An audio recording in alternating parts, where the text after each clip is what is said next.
disappointed in every one of you. I'm sorry, I don't mean to offend you. I'm disappointed in every one of you. I kiss you on the mouth. No, I'm not cool with that. Just, I'm sorry. One more time. I'm disappointed in every one of you. I mean, I'm dealing with degenerate animals. I'm disappointed in every one of you. Disappointed in every one of you. All right, come on. Honestly, I can't do it no more. I'm disappointed in every one of you. Let me tell you why. It's gonna be all right, Nicky. Go ahead, shoot. He just killed a fucking man. What are you going to do about it? You're happy because you got nothing. You don't got a thing. You're happy because you got nothing. Got nothing. I want to get out of this rat hole. I want to get online. I need BDA boxing.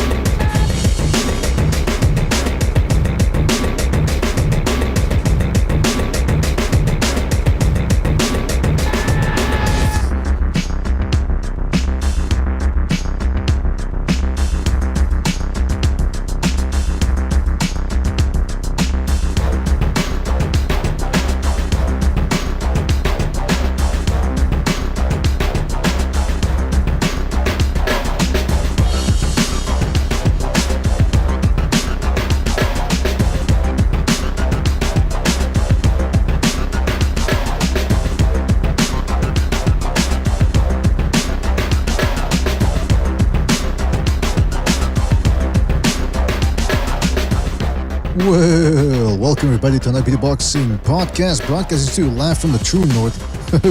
It's a good friend, Mr. BDA, and I sure am glad that everybody could be on board for this one, fellas. In this episode, we've got a post-fight call-in show for which fight? Which one else? Well, which other fight do you think we're talking about? Of course, we're talking about Terence Crawford versus Errol Spence.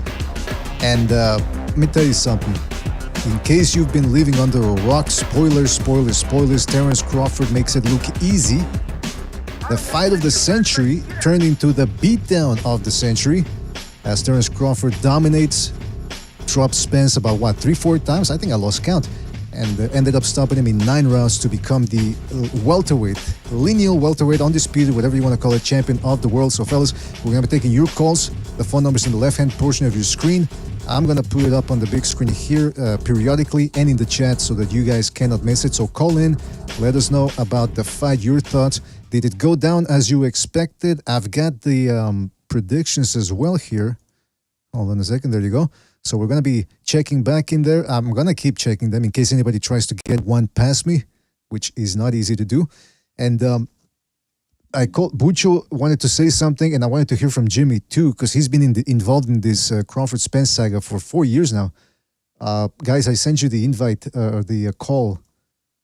Let me send the invite. I see we got Bucho already here. All right, before I get to the calls, let's try to make it not sneaky, but keep in mind I got to get back to the calls here. So, Bucho, yes, you said you wanted to say something. Go ahead. Yeah, I'm gonna make it quick because I know this is a calling show. My prediction was Crawford wins 10th round stoppage. He was in the 9th round, whatever. Spence got outboxed. He was exposed. The guy's a hype job. This isn't Tommy Hearns versus Leonard. This isn't Trina De La Hoya. This is a guy that's a good boxer in Crawford against a hype job, you know. And we have a lot of hype jobs in boxing right now, and they get exposed. They will get exposed, and you guys will see more guys get exposed. Just like Fulton. You know, Fulton is another American boxer that got exposed, and Spence just got exposed, and you will see more American boxers get exposed. This is embarrassing. This is completely, in my opinion, this is embarrassing for Spence Jr. because he probably won round 1, round 3 maybe.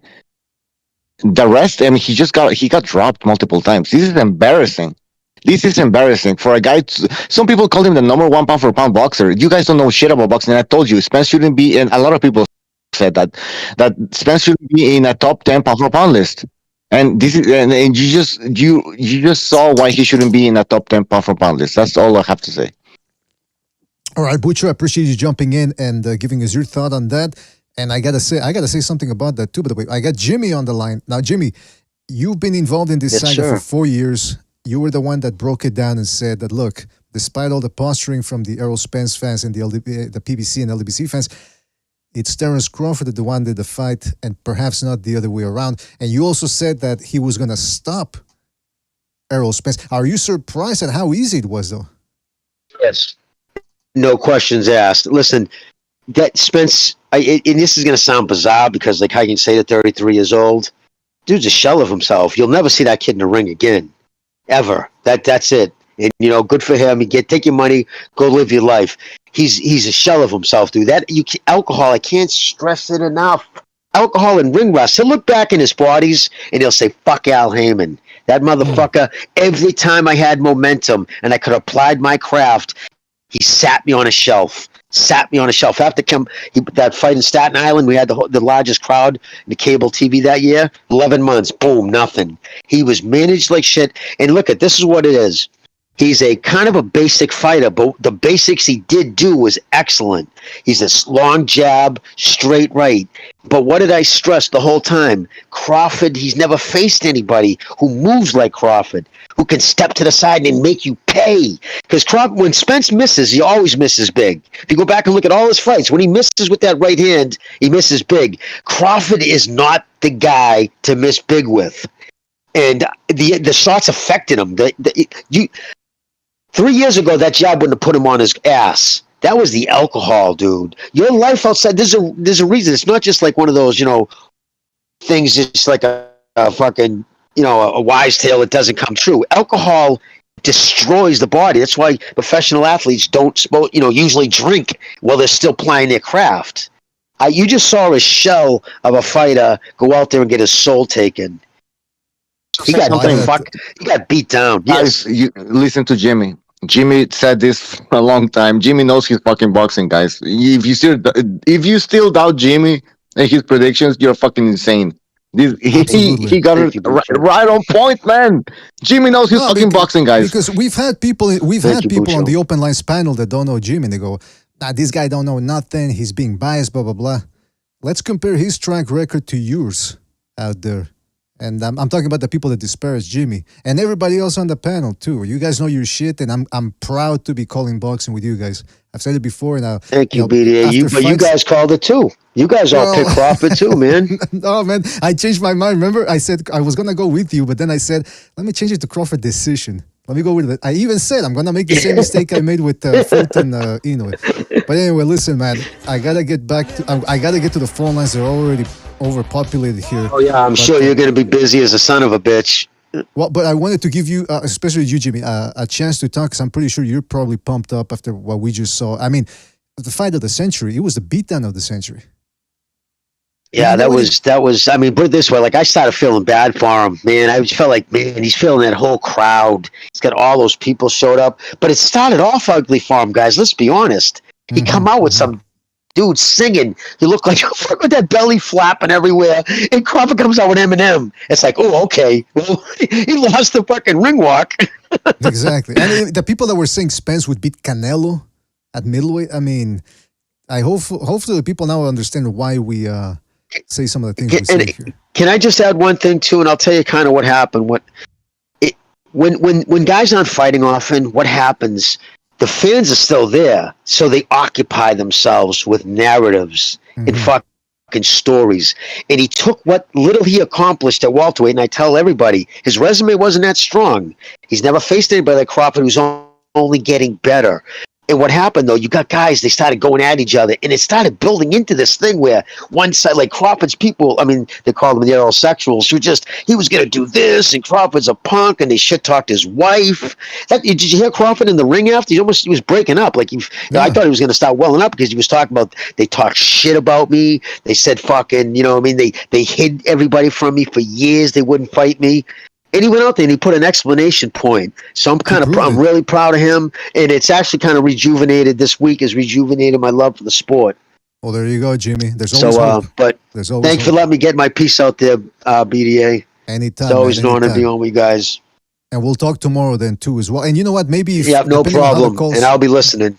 If you're still up and there's not that many calls, if you can still jump in if you get the chance, Just stay. Sure thing. Keep the link. Keep the link, and Yep. I think you can jump. All right, Jimmy. Good talking Absolutely. to you. And Bucho, be good tonight, Bucho. Be safe. Yep. And we'll talk more tomorrow. I can't wait to hear what you guys have to say tomorrow. All right, Okay, take it easy, brother. Jimmy. Thanks again. man. Absolutely, boss. Peace. Boss. Don't call me boss, man, please. All right. Hey, by the way, before I get to the phone lines, real quick, Bucho said exposed. People use that word exposed. I mean, they used it with Golovkin after he lost to Canelo in the second fight. They used it with Lomachenko after he lost to Lopez. I gotta tell you, what does exposed mean, man? Because I don't, to me, exposed is something like what happened with Errol Spence here. I mean, I don't remember Lomachenko or Golovkin getting beat down this way and this one-sided and then having the fight waved off. Those are the first two guys that come to my mind. Inoue was another guy that was being called a hype job. And not for nothing, but people like Jamie and Gonzalo and Recognize and Bucho, I mean, they told you, listen, guys, this is talent, this isn't talent. So let's go to the phone lines and, again, try to be as succinct, precise, and concise as possible because we will have a lot of calls. Let's go to the first phone call. Let's go to 832. 832, you're on the air. 832, what's on your mind? Oh man, hey yo, this is a straight G2. I got my prediction wrong. Look, I'll be the first one to admit that I was completely wrong. Look, man, I took Errol Spence out of my top 10 pound for pound list. I had him at number 3. I thought he was the truth. I ain't gonna lie, I thought he was the truth, but he was exposed. I'm not gonna lie, god damn. Like honestly, I thought he was doing good at the very start, and once I seen the first round, like okay, yeah, he got this, and then the second round he gets dropped. Then all of a sudden I didn't even see him do nothing. I saw him panicking, but I saw him panicking, and then he went for the body shots, and it wasn't even the same like it was in other fights, and. Honestly, I will put Crawford. I even had Crawford at number 10 in my pound for pound list, but now I'm not gonna lie. Now that I think about it, he's been arguably, people say he's been number 1 since I can remember. Honestly, since 2016, 2017. Mm-hmm. So honestly, I would have to put him at number 1 because I mean, Usyk and Inoue are doing amazing things. Do not get me wrong, but who's been doing this at a higher level for longer? You would have to give it to Crawford. I mean, I don't know how y'all feel about that. Well, I mean, it's the debate is certainly going to rage on. I was dubious. First of all, I didn't expect this type of performance, but it was against a guy who was compromised. He'd been away from a year, boosting it up. So we'll see what happens, man. I don't know. Yeah, that's going to be a discussion that's going to be here for a while now. Yeah, I think the next thing for Crawford is become undisputed at 154, and honestly, I think with the way he's going, I think he could accomplish that. I'm not gonna lie. Oh, hey, listen, at 35, the way he looked tonight, maybe the PBC says let's try Jaron Ennis in there. Although I don't think they're gonna do that. But anyway, listen, straight G2. Anything else you want to say before we move on? Yeah. I mean, no, not really. That's pretty much it. I'm shocked. I'm still shocked, but yeah. Well, that's what's fun about boxing. That's what's fun about boxing, straight G. That even if you get it wrong, at least it's a surprise. Because if you got it right all the time, then it would be no fun, right? That's what I'm saying. But anyway, and I feel kind of bad because I was really confident. I don't want to say I was talking trash, but I would make it clear like, yo, Errol Spence is gonna just win. I was just overconfident. I would go as far as to say that I would almost shove it up people's face that like, yo, I'm confident Errol Spence is gonna win. Like you said before, a lot of Spence fans. I'm a Spence fan, but I wasn't even being biased. I honestly, I genuinely believe that his skill set was just better than Crawford. But for that reason, I was just confident. But I feel kind of bad now because I feel almost dumb, and I'll be the first one to admit it. No. Don't feel dumb. Don't feel dumb because this is part of boxing. And listen, even guys more experienced like you will make mistakes. So it happens to everybody. And by the way, you didn't lose, and you'll get it right the next time. So it's not a competition in getting predictions. I will listen, straight G. Thank you for your call, man, and call back next time, right, man. Take it easy out there. All right, for sure. You too.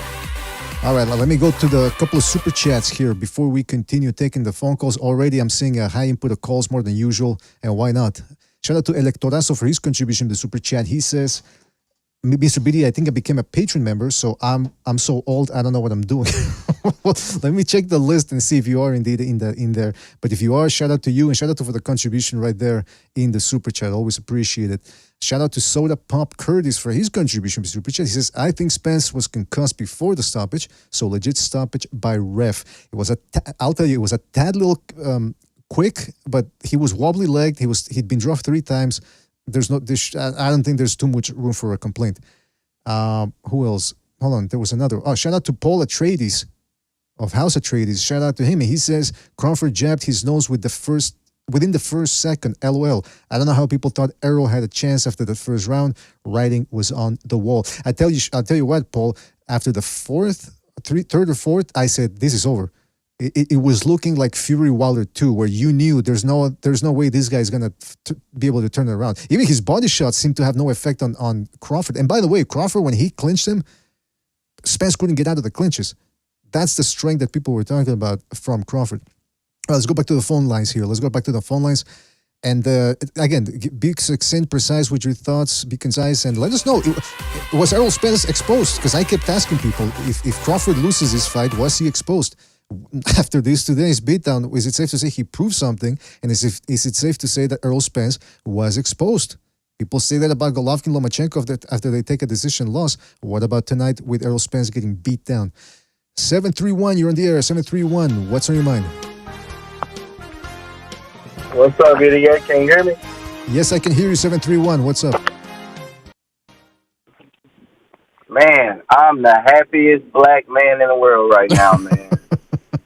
Look, let me say this real quick, man. For the past 2 weeks, I've been called the biggest coon in the world for going for a new age and for going for Crawford. And I do not know why for Crawford, because he's a black man, too. For some reason, it seemed like a lot of Spence fans view Crawford as like a white guy, so for some reason. I don't know. It didn't make any sense. But, man, I told people this whole week that this would be an easy fight for Crawford, man. The style just was not right, man. For Spence, that coming forward with his head down, throwing punches, Crawford was just going to pick him apart, man. I tried to tell people the entire week, and, man, nobody would listen to him. They all, he ain't fought nobody. He ain't this. He ain't that. Man, I'm just happy, man. Like, I feel like I got, man, 100% energy, man. And right now where I'm at, it's almost 12 a.m. I feel so good, man. I'm happy about this, man. For real. Hey, by the way, who is this on the line? Did you call in early before it's during Quay. the week or? It's Quay. Quay. Okay, I gotcha. So you were Yeah, getting I called in and I was gonna say you were getting it from the Errol Spence fans. You were getting it from the Errol Spence fans then for your prediction. Yeah, man. It would be bad, man. Yeah. Well, now I guess I called in on y'all's show too. Yeah, I'm looking at the list here. I'm looking at the list here, and yes, indeed, you did call and you predicted Crawford by stoppage. So now what are you going to do, man? Are you going to try to get at them, or are you going to stay back and see what they say, if they come up with any excuses? Or Hey, I'm just going to be looking on these guys' channels, like Fanon and 78 and all them, man, and I'm just going to be laughing, man, putting little jokes in the comments, man, because all these dudes, man, they was talking crazy, man. I'm just happy he lost. It seems like the PBC is just getting defeated, man. Even though Crawford was with him for this fight, I'm just happy, man. Well, there you go. Maybe Fulton getting his head busted up and Spence getting his head busted up. Maybe this right here will change something in boxing, man. Maybe this is the end of that era for what the guy that's running the PBC been doing. Well, hopefully now we get a golden era where everyone fights each other, regardless of fear of a beatdown or whatever. Because I mean, hey, at least Errol Spence made some money. I don't feel bad for the guy. He made 10 mil apparently. So what do I give a fuck? Anyway, listen, Quay, anything else you want to say before we move on? Yeah. Man, I just want to say, man, thank y'all for having the show. BDA, you, Jimmy, Gonzalo, all of y'all, Bucho. And, man, thank y'all for just, man, giving everybody the opportunity to talk, man, and just having a good boxing conversation, man. And also, I want to thank y'all just for knowing what y'all talking about. You know what I'm saying? without speaking with your feelings like some of these other guys. Like, thank Well, there you y'all for using knowledge and wisdom, man, to come to y'all. Well, So, man, I don't know about- I'm out. I'm about to give me some Waffle House. Enjoy the rest of my night, man. Peace. All right, thank you for your call, Quay. Thank you for the compliment. We'll catch you on the next one, man. Take it easy out there. All right, man. All right, that was Quay calling in saying he got it from the Errol Spence fans. Yeah, the Errol Spence fans were I mean, I saw some Crawford fans that were annoying, but certainly not like the Errol Spence fans. All right, let's get back to the phone calls here. Don't forget the phone number is right there in the left-hand middle portion of your screen. Call in. Be succinct, be precise, be concise with your phone call. And don't forget to hit the like, fellas. Hit the like. Really helps us out. 210, you on the air. 210. What's on your mind? Calling straight from Texas. What's up, BDA? Oh, what's up? Had you called in before during the week? Yeah. I'm Anthony. I'm from Texas. Anthony, what's up, man? Well, I tried to call during the week. I can't figure out the Discord thing. Man, I'm telling you, that is tripping up so many people. It's like I got the app. I'm listening to it live, but I can't get in. I'm sure a lot of people are having that issue. I've heard other callers too. But anyways, I'm just glad you're on the phone lines because I'm from Texas, right? Mm-hmm. I've covered boxing from rival, podcast / media sites that you guys don't agree with. And the reason I left it is because I agree with your takes. You know what I mean? I didn't like the biasness, you know what I mean? Like, it's just pro PBC type stuff. So I had to go. I really had to go. But man, I'm from Texas. I'm so happy, man. Like, this is vindication. Anyway, and now Bud is still top ranked. Bud is still outside PBC. PBC has been the biggest fraud. I mean, now they're talking about Tank versus Inoue. Like, seriously, man. Like, when are people going to wake up? Hopefully this makes them wake up, but I don't think it's going to work because a lot of these weirdos that we talk about, and I hear you guys commenting on, like, that they're just toxic in the sport, make it all racial. How long have you been listening to podcasts? Because I've been listening for a long time. Do you remember the term FLOMOs? Yeah. Yeah, FLOMOs. That was when Floyd Mayweather was, like, doing his thing and everybody was, like, sucking his butthole. Anything he says is gospel. Man, it's the same thing with Spence. I'm so glad that this happened this way. Man, it was such a good night, and I hope the guys like Artman and the LDBC, they all jump off a fucking cliff, man, because they make their own people look bad, and that's what I want people to realize. Like, when I see Mexicans, because I'm Mexican-American, right? When I see Mexicans talking trash and really making us look bad by being too biasness, too tribal, I'm like, yo, man, like, y'all gotta stop. Y'all are making people root against us because you're so tribal. The same, like when it was a Triple G Canelo, when Canelo was in that bullshit 155 catch weight for so long, trying to age out Triple G. I was a Triple G guy, and I'm like, I think he got robbed. So when I saw all them, I was going against my own type, my own people, like, stop pushing the agendas. And I wish more would speak up with this kind of stuff, because now look at tonight. What did it do? It blew up in their face, right? Yeah, it blew up in their fucking face. So that's what happens when they quit their... That's what happens and we saw the quote-unquote trainer of the year let his fighter get a life-altering beating that he's never going to be the same. I mean, this beating tonight shaved off years off his life, let alone his boxing career. He's never going to be the same in boxing. But that's peanuts compared to, like, what's going to happen in his life. I was tweeting people, like, look up interviews on Spence, how he was talking 5 years ago. He was sharp. He was fast. Now he sounds like a drunken cowboy. Man, I'm telling you, man, Spence might be one of those guys, which I pray. Look, I don't like Spence, but I hope he doesn't have these issues. But he might be fucked up because of this. You know what I mean? He sounds slow, droopy. You know what I mean? Like, poor guy. You know what I mean? Like, well, I mean, how much can money buy you health? Money can't buy you health, right? Well, he can buy him a lot of horses and a lot of milk bottles for when he can, he can squeeze the milk. Yeah, well, what good is it if he's in a wheelchair that he has to He's not going to push be a in a button to get wheelchair because around? of You know what I mean? let's not exaggerate. Let's not exaggerate. He's not going to be in a wheelchair because of a beatdown like this. One more beatdown, I'm pretty sure they're going to pull him off. But look, it is what it is. It was a high-level fight. He got his ass beat, and on to the next one, man. We can. Was it high level? No, BDA. It wasn't high level. It wasn't high level. Well, this was paper, a domination. Everyone was saying Errol Spence. Anyway, this high level is right, but I'm saying on paper, everyone was saying on paper, everyone was saying fight of the century. So, but anyway, listen, Anthony, man, I got to move on to other phone calls here. But anything else you want to say before we move on? Yeah. Before I go, on paper, that paper isn't like, you got to really read between the lines, because PVC paper, it's like that paper when you get it wet, it runs. It's all like fabricated, man. It's all fabricated. The best of the best was always Top Rank. They've been the best for decades for a reason. And this is why Top Rank, what is the record now for Top Rank versus PVC? 4 and 22? I mean, no, PVC versus Top Rank. 4 and 22. This is like that, why they don't want to cross the street.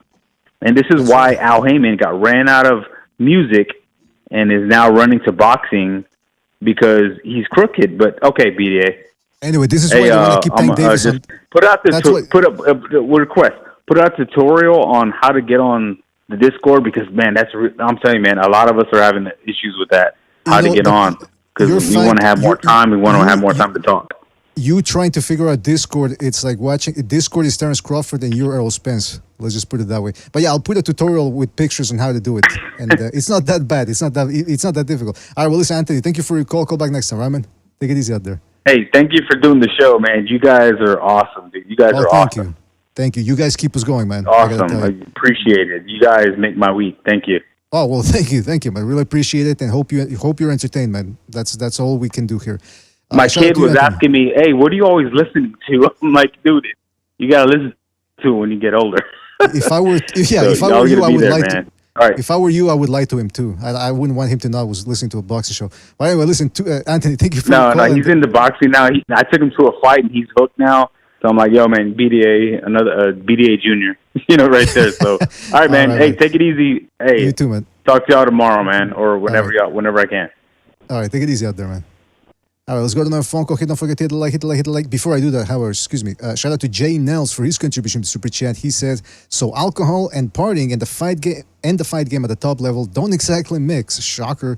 Spence wasn't a hype job. He was just the best in the PBC at that level. Pacquiao would have taken him out too. Oh, Pacquiao would have been more of the same from what we saw here tonight. Maybe even worse. Maybe. Hold on a second. Shout out to who else? There was somebody rejoined the membership program. Fuck, I missed it. I think it was 1 foot out the door. Fuck, how come I miss it? Oh, you know what I can do? I can go to funding. Now they let you see who. Shout out to 1 foot out the door. Haha, see, I remember the name. 1 foot out the door for rejoining the membership program. Says anyone who picks Spence should feel like a clown. Hashtag the truth hurts. Oh, hey, but listen, a lot of the Spence fans talked a lot of shit. Now, I mean, they would have been talking shit as well. So, all, fair play is roundabout's fair play, as they like to say. Let's go back to the phone lines. Let's go to who's next? 281. You're on the air. 281. What's on your mind? Hey, yo, BDA, can you hear me? Yes, 281. What's up? Hey, what's up with it, BDA, man? First and foremost, man, I gotta say, man, what we just witnessed tonight has got to be, one of the most legendary, performances, counter-puncher performances that in the history of boxing. You know what I'm saying? Reminiscent of shit from the 80s, from the 90s, you know what I'm saying? Shit that Mayweather could never do, what we saw tonight. It's easy for everybody to call up to your phone and say that Spence, was washed, or he wasn't really, he was overrated. It's easy to say that, but I mean, most people were saying it was 55 before going in. This was Crawford's best performance. He did better against, I've never seen anything this good live as far as counter-punching goes in the welterweight division.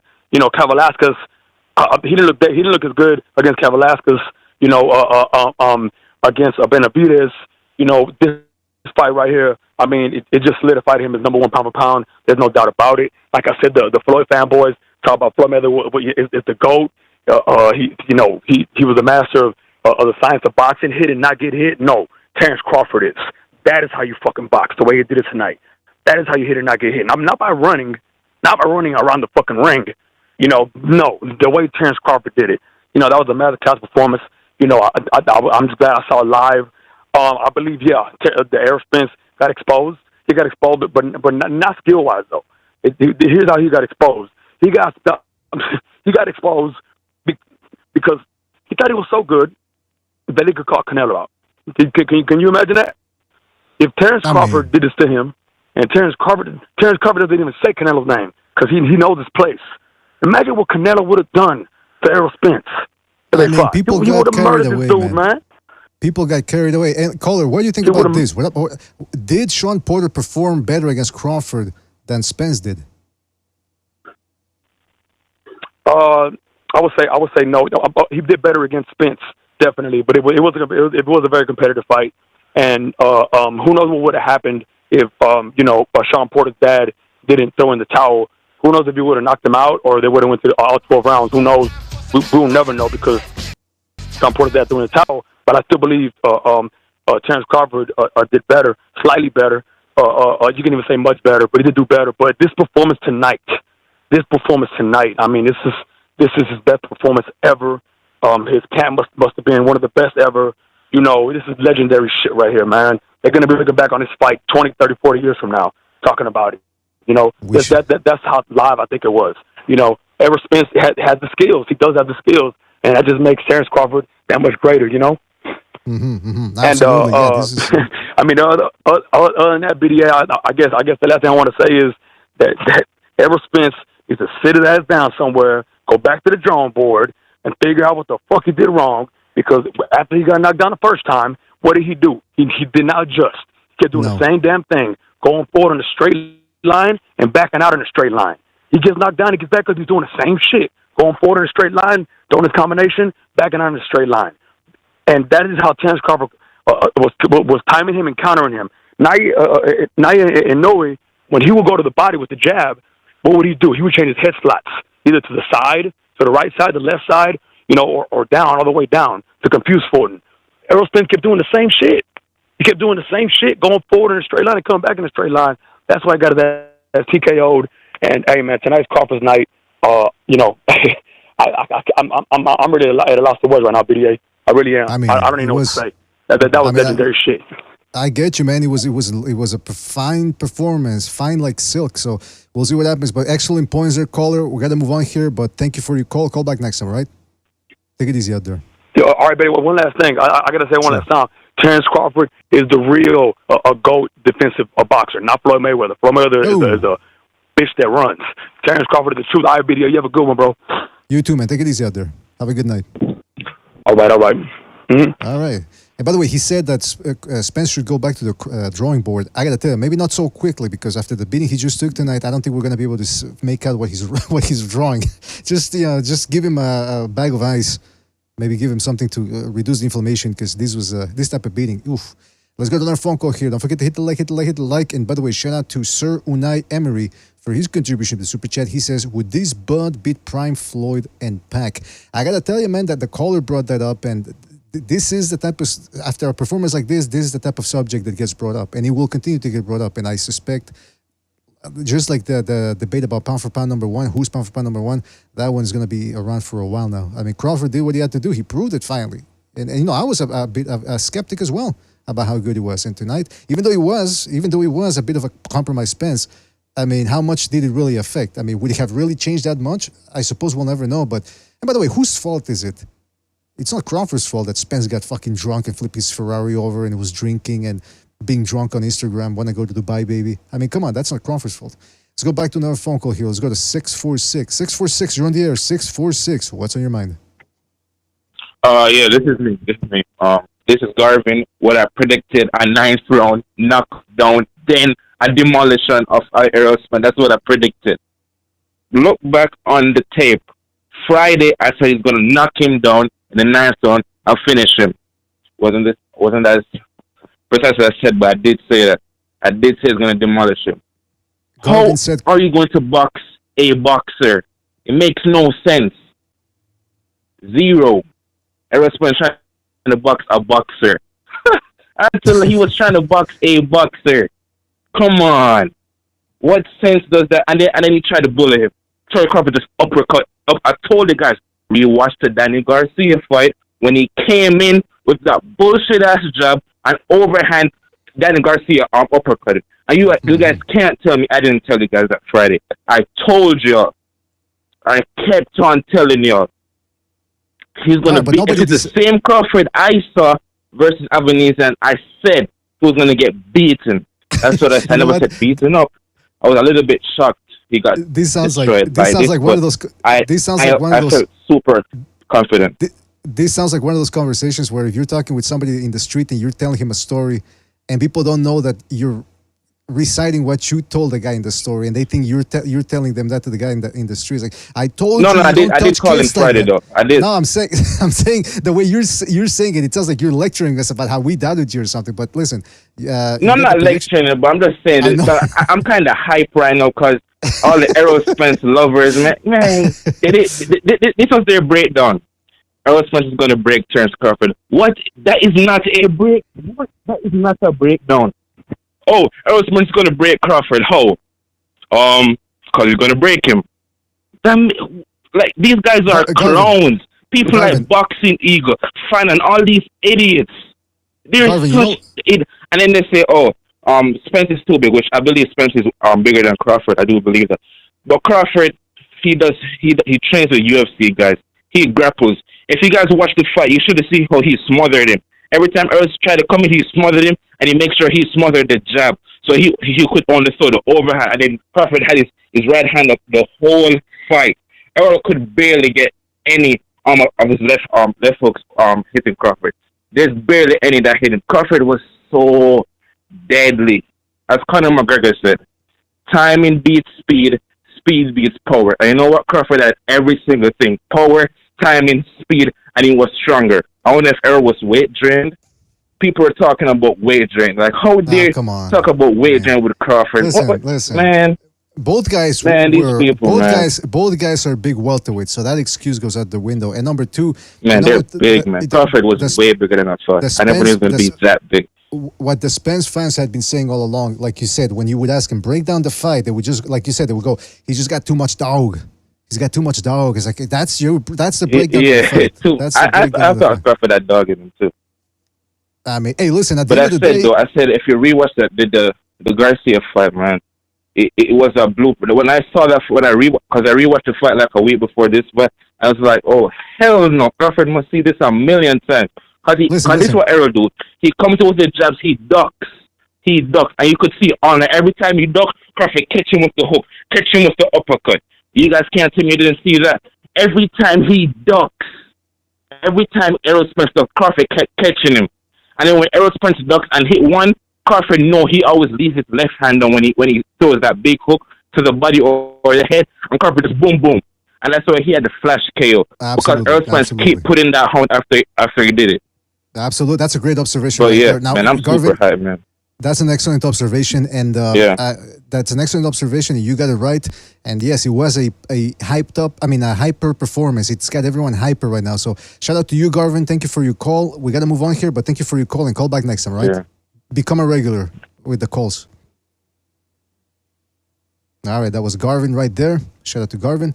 Let's go to another phone call here. Let's go to, and don't forget to hit the like, fellas. Hit the like. Really helps us out. 773, you're on the air. 773, what's on your mind?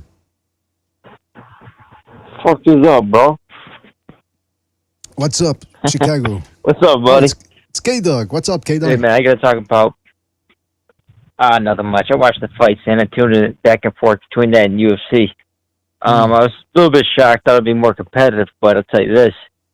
I never rated Spence in pound for pound talk, and people had him in the top 5 and this and that. Never had him there. He had that big win against Mike Garcia, and since then he became a star in the Cowboy Stadium. But other than that, who'd he be? Mikey Garcia and Sean Porter, and people trying to rate him like a one of the pound-for-pound best fighters in the sport. No, he was a good fighter with some good wins, but he was never a pound-for-pound fighter, just plain as day. I always thought Crawford was more talented, more skilled. Spence just likes to come in and wing body shots. He put his head in the chest and wing body shots. Kind of reminds me of Sean Porter, the way he fights. But Crawford is he's a technician. I mean, dude's technique is on point. Everything he does is really good technique. So that's the thing with boxing. They know how to do that shit. They hype these dudes up and, he's a pound-for-pound talent. Blah, blah, blah. He ain't pound-for-pound shit. He just got exposed. I mean, pound-for-pound fighters don't get beat down like that. Pound-for-pound fighters do not get their ass whooped in that fashion. Plain as day. Clear as day. Straight up, no bullshit. What do you think about that? I mean, listen, K-Dog is on the money right there, so shout out to the K-Dog. And yeah, man, I mean, listen, Spence, in any era, you telling me Sugar Ray Robinson doesn't run through this guy? Sugar Ray Leonard? Duran, who's like Sean Porter, but with better technique, better power, actually? De La Hoya, Trinidad, shit, even Ike Corte. Pacquiao demolishes this guy. I mean, Errol Spence just wasn't all that, man. I mean, listen, if you're gonna, because I'm saying, if you're gonna tell me that Golovkin was overrated and that he got exposed versus Canelo in the second fight, even though he lost a close competitive fight, you want to tell me Lomachenko, who only loses competitive fights, is a hype job that got exposed, then what the fuck does that make Errol Spence? Don't forget to hit the like. We're taking phone calls here throughout the night. The phone number's in the left-hand middle portion of your screen. We're talking about Terence Crawford stopping Errol Spence in the 9th round after dropping him about 3-4 times. Just completely decimated and demolished him and dominated. Let's go on a phone call here. Let's go to 214. 214, you're in the air. 214, what's on your mind? Yeah, guys, man, it's crazy. I thought 4 divisions would be too much for Inoue, and I thought he was going to get beat by Fulton. Turns out Inoue completely outboxes him and knocks him out. And now I thought this was going to be a competitive fight all the way to 11th. If you guys remember, I picked Terence Crawford to stop Errol Spence in the 11th. But man, I couldn't buy the thing because I had to go pay for some stuff. But wow, from what I was hearing, Terence Crawford dominated. From what I hear, he looked like the best he's ever heard. But I've been looking at Terence Crawford for a while. I started watching boxing in late 2019. Early 2019, and I've been looking, and I was looking at who's the best boxers, and people keep on talking about this guy, Bud, and I started watching. I'm like, man, this guy is so multi-dimensional and everything. But then when I heard about Errol Spence, all right, they should fight. And then when I started getting to boxing, all I heard was people shitting on Crawford. Oh, he ain't fought nobody. Oh, he got hurt by Gamboa, and it was like these guys were they were isolating Spence and elevating him above Crawford and they were trying to put Crawford down. I'm like, what's going on? Crawford just want to fight, but when he showed that he wanted to fight Errol Spence, they did nothing but shit on him. I know you guys know what I'm talking about. So absolutely, man. Listen, I was following we've had these arguments. This past 6 months, I was following the drama on Twitter and the Errol Spence. I remember telling people, look, after this fight is over, all the he avoided him or she avoided him, whatever, that's all out the window. And now it's even more out the window based on the beatdown. All these people that said that Crawford was scared. That's a blanket statement, by the way, that you hear a lot of fans making. Oh, this guy's scared. Canelo's scared of Benavides. That's right. Canelo's scared of Golovkin. This guy's scared of this guy. These are professional fighters. They're not scared. If anything, it's their brain trust that just don't want to do it. Tank Davis. I don't think Tank Davis is scared of the top lightweights, but his promoters said, we want to keep everything in-house. Now they're going to match him up against Isaac Cruz, who looked subpar tonight. So it is what it is, man. But, caller, anything else you want to say about that? Yeah, I want to say congratulations to Terence Crawford. Like I said this before, Inoue and Terence Crawford became champion way back in 2014. But, I think Crawford has shown more dimensions, even though I've seen Inoue improve immensely since the Donaire fight, which is another big thing. People love to shit on Inoue about him bleeding and Donaire busting him up. But he held his own. He had a broken orbital bone, and he fought, and he won that fight. That's what pound for pound fighter does. But all these other guys that get their over the bone broke, they all lose. Look at them. What's the guy? The Daniel Dubois, Kell Brook. There's another one. I know his name. Shit. But there's been three of them, and they all lost. And they're good fighters. Well, I mean, but I think Terence Crawford deserves to be pound for pound number one. That's what I want to leave people with saying. Terence Crawford deserves to be pound for pound number one, and I think Inoue will be pound for pound number one as soon as Terence Crawford retires. Because Terence Crawford isn't going to stay in boxing that much longer. That's just the truth. Right. And Errol Spence says he wants the rematch. I've just read the tweet about it. He said he wants the rematch. He looked like he's going to activate, and that's not a good thing because Terence Crawford landed 60% of his power punches. Jeez, Luis. Yeah, that's not good for the noggin. I'll tell you that much. I will listen, caller. Thank you for your call, man. Great call, and call back next time, all right, man? Take it easy out there. I will. I'll be here tomorrow. All right, peace. All right, fantastic. Take it easy. I mean, today. It's today. Yeah, today. Well, yeah, whatever. Today, tomorrow. It's all about the present, man. That's all. That's what I say. Let's go to the. Hey, don't forget to hit the like, fellas. Hit the like. Really helps us out. Let me just check if I missed a super chat here. And again, the numbers in the left and middle portion of your screen. No, I didn't miss any super chats. Fantastic. So number left and middle portion of your screen. Let me put it up on the big screen right here. There we go. Look at that. Look at the number. It's a beautiful little number right there. It's a beautiful little gun. All right, let's go to another phone call here. Let's go to 336. 336, you're on the air. 336, what's on your mind? Damn. Okay, it took a while. I was on the fucking line for 35 minutes waiting, BDA. So it's a Fire Fist or Dora. I got that shit dead wrong. I thought Spence would win 8-4-9-3 UD. I had Crawford 6 at my pound for pound list. At this point now, I have him number 1 or 2 easily. You can make a case for either guy. I still think Inoue's resume is a bit better, and I don't think Errol Spence was much better than Fulton ever going into this fight. If anything, he looked worse. So there's a great case for both guys. I have no problem with either or. But Prime Crawford beats Prime Floyd Mayweather easily. I don't know about Prime Manny because a lot of them, they have skills, but they also rely on their athleticism, and Manny had to rely on his athleticism in a weight class he didn't belong in. So I'm going to make this quick. This performance by Crawford is the best performance since Manny beat Prime Miguel Cotto at welterweight, in my opinion. It's the best performance in welterweight in the last 10 years, 12 years. It really is that great. Well, actually, I think he beat Cotto in 2009 or something, so it was probably like 15 years. Really, it was that amazing. So I never want to hear fucking about these fighters like Loma being a hype job ever again after what happened to Spence. I didn't have Spence on my pound for pound list, by the way. So even though I got the fight wrong, I never rated Spence as an elite pound for pound fighter. I just underestimated how great Terence Crawford is, and that's fine. I'll be the first one to say I was fucking wrong. So much respect to Jimmy. Me and BBC Recognize got fucked. And I know you called Crawford Bucho. You guys all said it from that layoff. And I just thought based on what Errol looked against Ugas, it wouldn't matter. But Errol looked slower. He looked weaker. He looked more compromised, a bit weight drained. But it don't matter anyway. I still think even Errol at his best in 2019 still loses to Terence Crawford. And, I don't want to see Errol get beat up again. I think it's a pointless fucking fight. Let's see, the LDBC, man. The LDBC were the ones hyping up fucking Spence. PBC, hyping up Fulton. The Lick Deontay's Balls crew got shattered this year. Haney lost, Spence lost, Fulton lost. So, huge L year for the Lick Deontay's Balls crew, and that's why this is the best year in boxing in a long fucking time.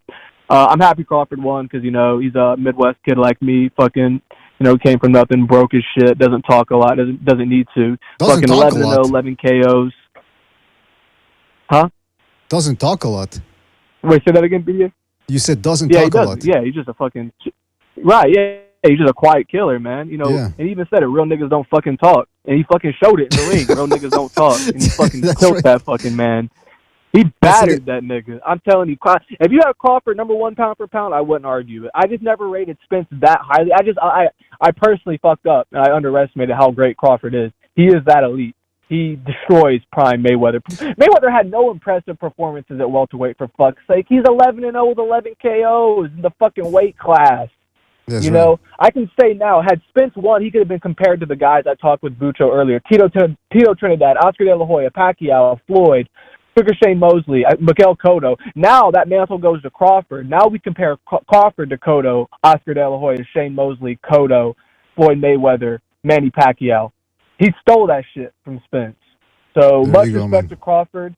He's without question top 3 pound for pound. Actually, top 2 because Usyk's been inactive. That's not his fault. But he's without question top 2 pound for pound. And he exceeded expectations without question. And Spence did look a little bit compromised. He did look a little bit shot. That's Spence's fault for milking this fight, trying to marinate it, and then eventually getting himself weight drained. And it wouldn't have mattered. Even Spence at his best was outgunned. And it would have been more competitive, but he still would have lost. That's all that matters. There you go. So all right, what that's was your all I fire had to say. fist? And I'm out, Mel Model. All right, thank you for your call. Call back next time, man. Take it easy out there. All right, Yep. that was Go was a fire fist right there. Thank you for your call. Some people are calling him fentanyl fist. I don't know what that's about, but shout out to everybody who's been calling in. Don't forget to hit the like, hit that like, really helps us out. Hit the like, the phone number's in the left-hand middle portion of your screen. We are taking phone calls about the Crawford Spence, so be concise, be succinct, be precise. Let's go to 347. 347, you're on the air. 347, what's on your mind? 347, you're on the air. 347, going once, going twice. All right, call back later, man. Ah, shit, yeah, that's why you know, it's like 3. It's like with fighters when they get dropped, they go 1, 2, 3, and they get up at 10. These guys at 3, they answer. Call back, man. 336, call back. But I gotta go to another phone call here. 309, you're on the air. 309, what's on your mind? Hey, this is G Ray. I called last time. I was the person who asked you if you were a journalist, and I made a few comments that people thought was funny. But, well, great night. As I said, on that day, Errol Spence had no chance against Terence Crawford. You asked me if I will give Errol Spence credit if ever he won, and I told you I don't see him winning at all. So, and I was adding that it was going to be Robert versus Rabbit. So it's like Anthony Joshua versus OC kind of fight, or Garcia versus Tank. So, I mean, people need to start respecting boxing.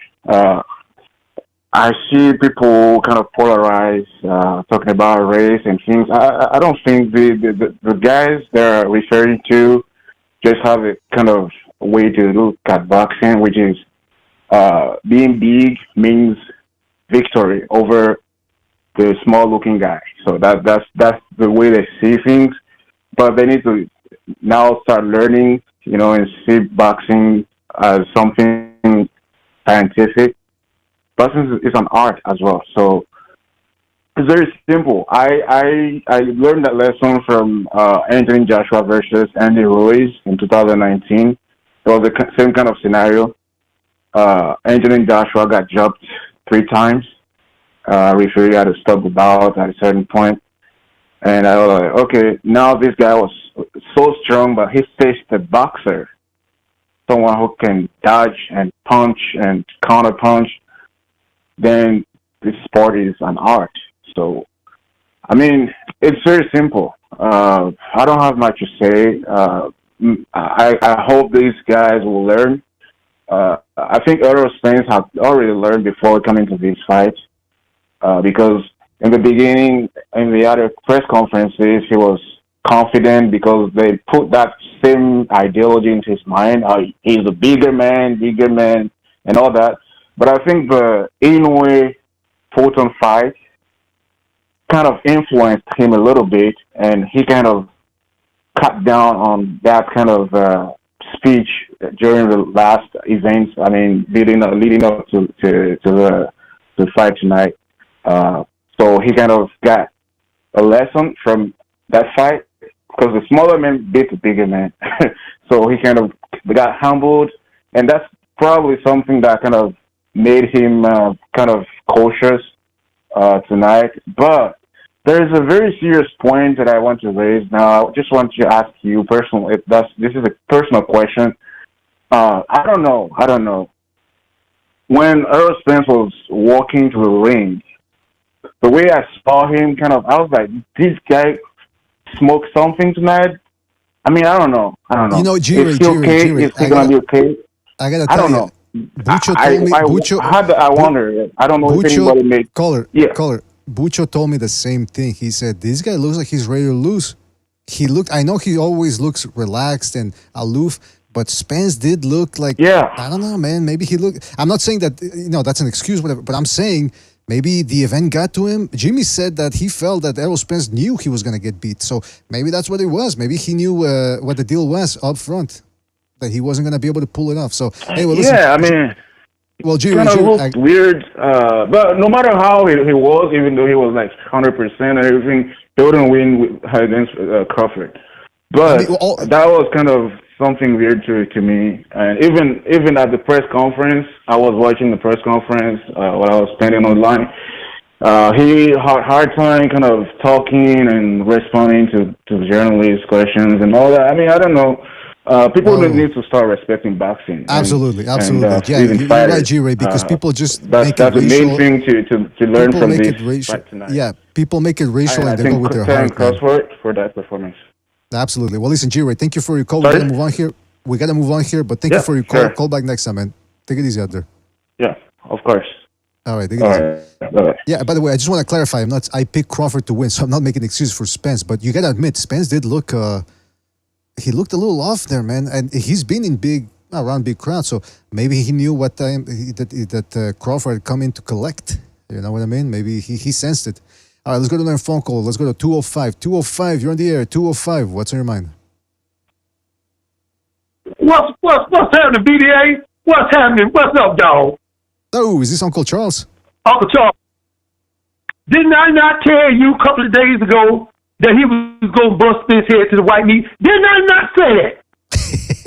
Absolutely, yeah. I tried to tell everybody. I was trying to tell everybody. Call me all kinds of names. Call me Shine. Call me the Gone with the Wind. Try to be Miss Daisy. How you feel now? See, this ass whooping is sponsored by Allspice. Smell like a man. He got his ass whooped. All this time, you put those fighters in front of Crawford. And he knocked him down. He didn't have no choice in the matter. But you did. You had a choice of who you wanted to fight, and they gave you who you wanted. But you got to give it to Spence. God bless him. He stood up and put everything on the line. He talking. This is why I look at it, DDA. This boxing podcast, BDA Sports, is one of the best boxing sportcasts in the land. Oh. You're blessed to have that. When you are blessed to have something, can't nobody take it from you. I don't give a damn what they do. It's facts. Now here it is. I'm going to say this real quick and get on out of here. Errol Spence was hurt by Showtime Pork. He hurt Errol Spence. He hurt him. And what did he do? He started dancing like he was on damn Soul Train. Then he hurt him, and he couldn't believe he hurt him. And he stood there like a damn fool and went jump on him. He got his ass whooped. But he ran into a guy tonight that will hurt you and finish you. I said it from the very beginning. From the very beginning, so 3 months out ago when I ordered the fight, I said this fight is going to be a classic and it's going to be an ass whooping. And an ass whooping happened tonight. They asked him in the ring, Errol, you got a rematch clause. He said, yeah, we're going to get a rematch round by December. A rematch? You need a pastor. You need a preacher. You need a clergyman, a cardinal. You don't need to go back in there and get that ass whooping. Trust me. It makes no difference if he takes this again. This time, he won't be standing up, but his ass will be laying all over that canvas when it's over with. Crawford is the best welterweight on planet Earth right now. And Ennis, Boots Ennis, whatever the hell his name is, you're going to get your boots smoked. You better leave Crawford alone. Crawford on his game now. And he right where he need to be. And if he want to, he can go up to 154 and whoop some more ass. See, it's just like what name in the movie Driving Miss Daisy. Now we're going to do part 2. Driving Miss Daisy some more. And that's all I got to say. My point is proven. I told you going to bust his head to the white meat, and that's what I meant. And that's all I got to say. Appreciate you, BDA. All right. Take it easy out there, Uncle Charles. Thank you for your call. Always appreciate it. And call back next time, of course. I don't think I have to tell him that. Shout out to you. Driving Miss Daisy, part 2. All right. Take it easy, Uncle Charles. That was Uncle Charles right there. Keeping it real. And I was going to ask him if he got it from people on Twitter. Because that was a whole Errol Spence, Terence Crawford war. The fans were going back and forth. And the Errol Spence fans, I'm sorry to say, were more annoying, and they were more vociferous and more pressing. So they deserve everything they get here tonight. It's just, like I said, roundabouts fair play. All right, let's go back to another phone call here. Let's go to 301. 301, you're on the air. 301, what's on your mind? Hey, what's up, PDA? Please, just Michael, I switched my... get close to the mic and don't use Blu-ray or, Blu-ray. Don't use Bluetooth or your speakerphone because I can't hear you. So get real close to the receiver, please. Is this any better? Hello? Yes, now you sound a little bit better. Go ahead. Hello? Oh, okay. Sorry, I'm weird. Using this mic first. I was saying I was happy I switched my pick earlier because I thought they were going to rob Crawford, and then just went with my gut. I thought Crawford was going to stop him, but I was not expecting him to just beat the shit out of him like that. Like, he just dominated the whole fight. It was really one-sided. If you actually, I only pieced it together while I was watching this, but if you look at Spence, he's good, like he's fundamentally sound. He's got a good jab and whatever, but everything he does is something Crawford has seen. And then he's always had these glaring holes in his game where he relies on hitting a guy to the body after they show up and then pivoting out really slowly. And Crawford made him pay for that all night long with those left hand over the top.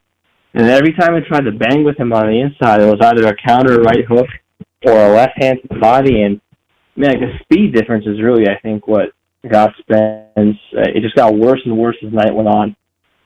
I think actually, if the fight happened earlier, even just as soon as Crawford moved up, maybe it would have been more competitive. But I think Crawford would have flatlined him earlier because I think he would have eventually hit him with something he didn't see coming and just stopped him. I do wish that Harvey Doc let it go on a little bit longer, and I'm a sick fuck, but I was really hoping to see him stretched out, flat on his back. That image would have been good after all this time marinating the fight. I think you tend to agree. I mean, listen, after all this talking and all the prevarication and all that, who avoided who and 4 years to make this fight, this was a horrible performance by Errol Spence. All the waiting, and this is what he served up. And people are going to say, yeah, but you're being too rough. Listen, people are too rough with guys that lose decisions, and they call them exposed. So what the fuck was what happened? What we just witnessed tonight? Anyway, listen, caller, anything else you want to say before we move on? No, that's it. Just still whitewashed by Crawford. I think he has a lot of good years left.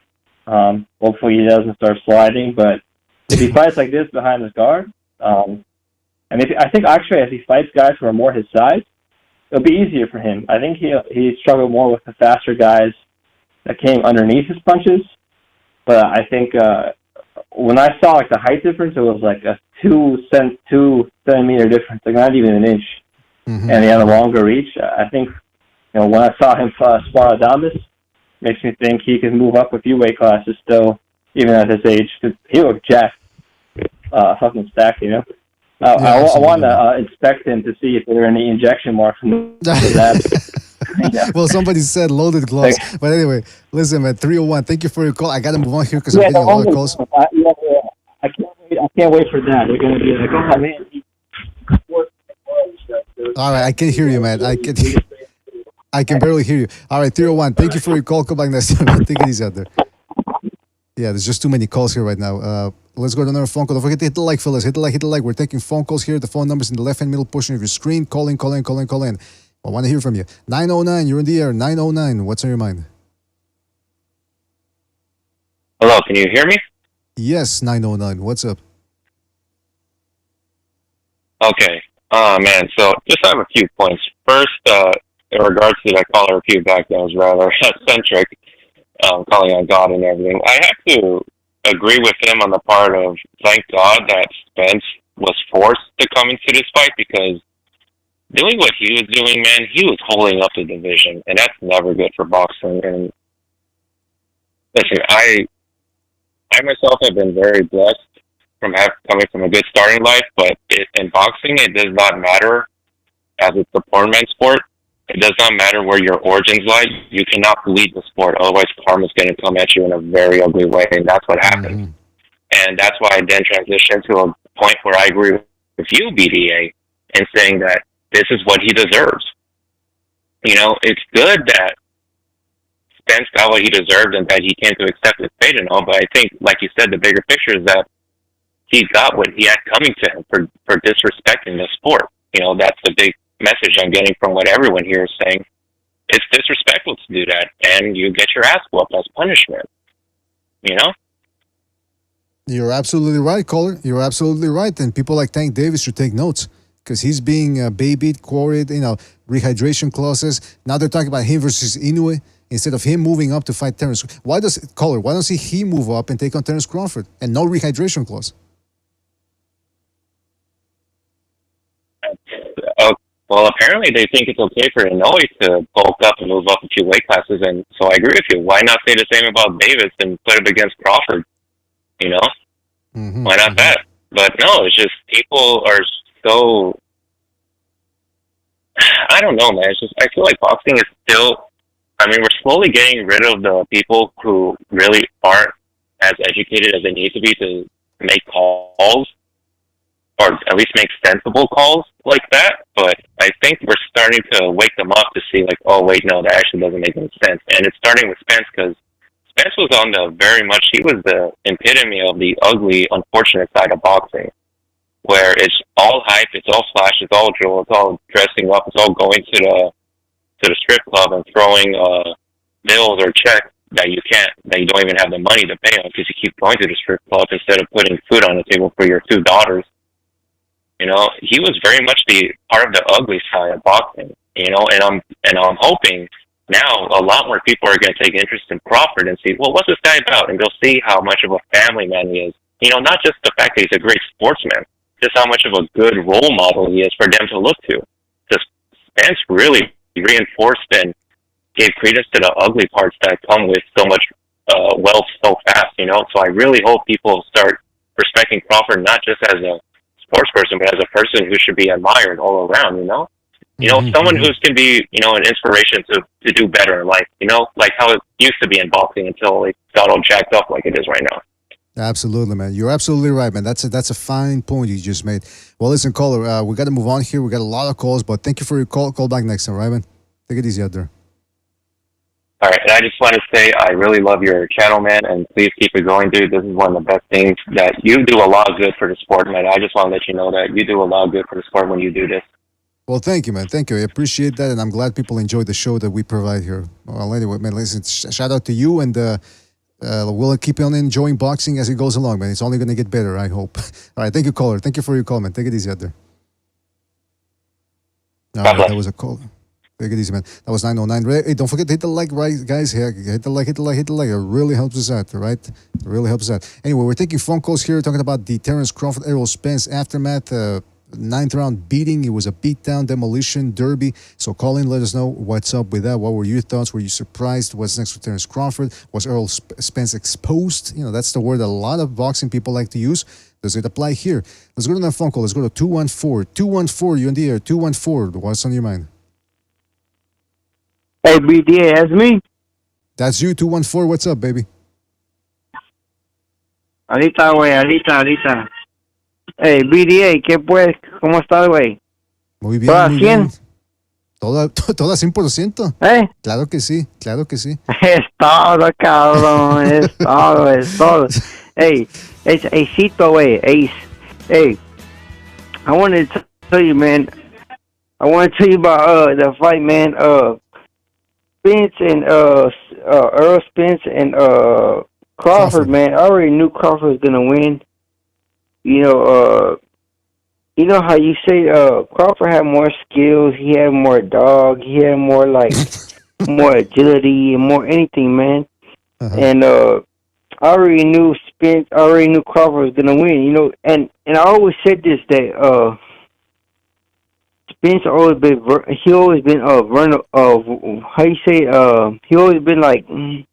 he been hurt before with Ugas. He been hurt before, like Danny Garcia when he got punched in these different rounds. Crawford, he got hurt by Mean Machine, you know. But it's just that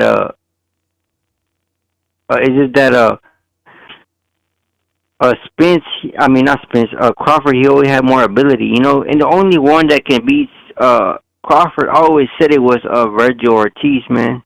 Virgil Ortiz, it was the only one that could beat Crawford. Now you can might say his boots. Yeah, Boots had more agility and more skills than the Virgil Ortiz. But I always seen that Boots, he never had that dog in him. You know that you always say that BDA, that dog. You laugh like that dog, but that dog is real life. Wait, that battle. You know what I'm saying? It's true, man. You really gonna die in the ring? Yes or no? You know? Absolutely, man. And I always seen it that Virgil Ortiz, he always had that in him. And he's the only one that could beat Crawford. Now, now, at the early age, Virgil Ortiz would beat Crawford right now. But back in the, if Crawford was younger, he would not beat him. But the only one that could beat Crawford now was Virgil Ortiz. I don't see nobody else beating Crawford right now, man. Right now, Crawford, he's the king of the hill at 147, man. Nobody else can beat him. Spence, I mean, I already knew he was gonna lose, man. He don't have nothing. He even said that he I stay in Oak Cliff. I stay in Dallas, Texas, man. I stay where he trained at. I know where he trained at. Whoa. I stay in Oak Cliff, Dallas, Texas. Yeah, I know where he trained at Vivero Gym. How about where he lives? I stay where he stay at. How about where he lives? Huh? How about where he lives? Or where he eats? Well, he lived in the Soto. That's like 10 minutes away from Oak Cliff. All right. Well, listen, man. We got to move on here. We got a lot of calls. So, anything else you want to say before we move on? Nah, that's it, BDA. I just want to say all that nobody else. Crawford right now is the king of the hill. The only one that can beat him is Virgil Ortiz. But Virgil Ortiz, Crawford looked at Virgil Ortiz going at 154 because he will beat him up. But that's it, BDA. All right. Thank you for your call. Appreciate it. I hope you had fun. Órale, man. Hasta la próxima. All right. Take it easy, man. All right. Parale con las cheves. No tanta cheve. All right, going up.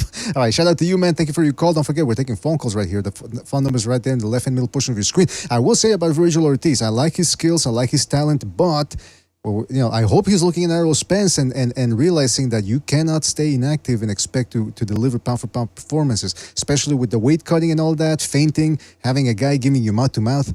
Making out with the guy, essentially. That's what mouth-to-mouth is. So he needs to step it up. If he's going to fight at 154, stay in shape. Don't eat the burgers and the tacos and the carne asada, because that shit. All right, let's go back to another phone call here. Don't forget, fellas, we're taking phone calls for Crawford, Spence, the aftermath. Don't forget to hit the like. Really helps us out. Let's go back to the phone lines here. 202, you're on the air. 202, what's on your mind? Hello, 202. BDA. Yes, what's up? 202. Hey, I'm gonna have to give you guys a call back. I'm gonna drop out this. I got some things to say. I'm gonna drop out this round. All right. Call back. He's unacceptable. I wanted to tell him he was unacceptable. All right, let's go to 914. 914, you're in the air. 914, what's on your mind? What's going on, BDA? What's up, 914? This is my first time calling. What's up, man? This is my first time calling, man. I'm just a boxing enthusiast. I just wanted to shout out to your show. This first time watching it. Great for boxing. I just wanted to touch on this fight, man. And, listen. Crawford won the fight even before the fight started. He won the fight based on the final press conference. Because he got that dog in him. When he started arguing with Errol Spence's cousin, and he started, calling him a bitch. They say, nah, you a bitch. And I think that was the first time Errol Spence ever seen the dog come out of Crawford. And straight up, you should have seen his face. Like, he was like, yo, who is this dude? Like, his face looked crazy. So I think ever since then, like, Errol Spence was already out of the fight. And he was like, yo, this guy's really a dog. I'm not going to beat this guy. You think? Yeah, man. Well, listen. Whatever happened on the weigh-in, whatever, he delivered a beat down, man. And by the way, let me ask you this, because we're talking about the physical, the body language. Bucho said it, and another guy, a caller also said it when he called in. He said that Spence looked a little off going into the ring. Did you see that? Yeah, you know what? Me and my wife were watching the fight, and my wife said he looked hot. And I was like, that's just how he always look. He always got the low eyes. But I want to say, man, Crawford put on a masterful display of boxing. He threw feints. There was one point where he threw, and I pointed out to my wife, he threw 3 feints just to make the jab connect. And you can't. Errol Spence Jr. is a volume puncher. That's how he's always won his fight. There's nothing to take away from him. He's a champion in his own right. But you can't fight a counter puncher based on volume punches. He's waiting for you to come in to counter you. And that's exactly what he did. Exactly. I just picked him. What's she saying? What? That's exactly what he did. Oh, she said she was reading the comments. Somebody said that I should divorce her. Hey, listen, it was a beat don't down read that, Dave. It's all good. Beat down of epic proportions, man. And some people are feeling sad for Spence. I'm certainly not. He got paid $10 million. He might get another payday down the line. You never know. And good for him, man. But anyway, listen, caller, we got a lot of phone calls. Anything else you want to say before we move on? Yeah. I just want to touch on that Fulton Inouye fight. Matchups make fights, and the thing is, Fulton, he's an attacker. I mean, he relies on his speed. I don't think his power is really that great. Inouye just had the faster jab, and he got off faster. However, that's why Donaire and Inouye was such a great fight because Donaire is a counterpuncher. Mm-hmm. So I want to say that I didn't think Fulton was going to win that fight, and sure enough, he didn't. But wow. I just want to end it off. Crawford's the dog, and he deserves to win. He was going to win. Everybody knew that. There you go, man. There you go. Well, shout out to you, caller. Thank you. Love your show. Thank you. Really appreciate that, man. I hope you enjoyed the rest of the show and the rest of the week. We still got some more boxing coming up, so let's stay tuned for that one, man. Thank you for your call. Take it easy out there. All right, you too, brother. Take care. All right, take care. All right, yeah. Some people, a lot of people call him, and I was a little dubious with how confident people were with Crawford. I picked Crawford as well, but I'm telling you, I always look for the other side as well. But it turned out that not only did Crawford, was he that's way superior fighter, I should say, but he had that dog too. Look at that. There's just dogs all over the place, man. Too much dog. Too much skill as well, man. Just no doubt about it. Wowee. I see we got a couple of super chats here. Hold on a second. Or a couple, or maybe just one. How many? Shout out to Black Cat for his contribution to the super chat. Black Cat 997 says, "Hey, Paul Atreides is a Terence Crawford, the Quistache header rash. BDA, thanks for the great coverage of these events and the absurd entertainment." Well, listen, Black Cat, we aim to please and we try to entertain people, and this is a boxing show. Well, we like to say that this is an entertainment show that's centered around boxing. And if we can entertain you, and maybe every once in a while, you guys pick up on something that we're saying that's useful, hey, the more the merrier. Shout out to Marty McFly for his contribution to Super Chat. He says, "You see Spence's ring walk? He looked like somebody woke him up from a nap and told him he had to go to homeroom." I mean, look, I've always said one of the best things about Spence is his demeanor. It's calm, and that's what you want to have. Obviously not too calm. But today, I mean, I don't think, listen, whether he would have been awake, whether he would have taken a cup of Starbucks or whatever, the beatdown was incoming. It was written, so it shall be done. Let's go to 301 here. 301, you're in the air. 301, what's on your mind? Hey, what's up, BDA? What's up, 301? Yes, I can hear you, man. Hey, man. So, you had a show on Wednesday where you were taking predictions for the fight. I called in, and I was telling you that I was actually going to the fight. So, I'm here in Vegas, just in my room. Yeah, you remember, right? Yeah.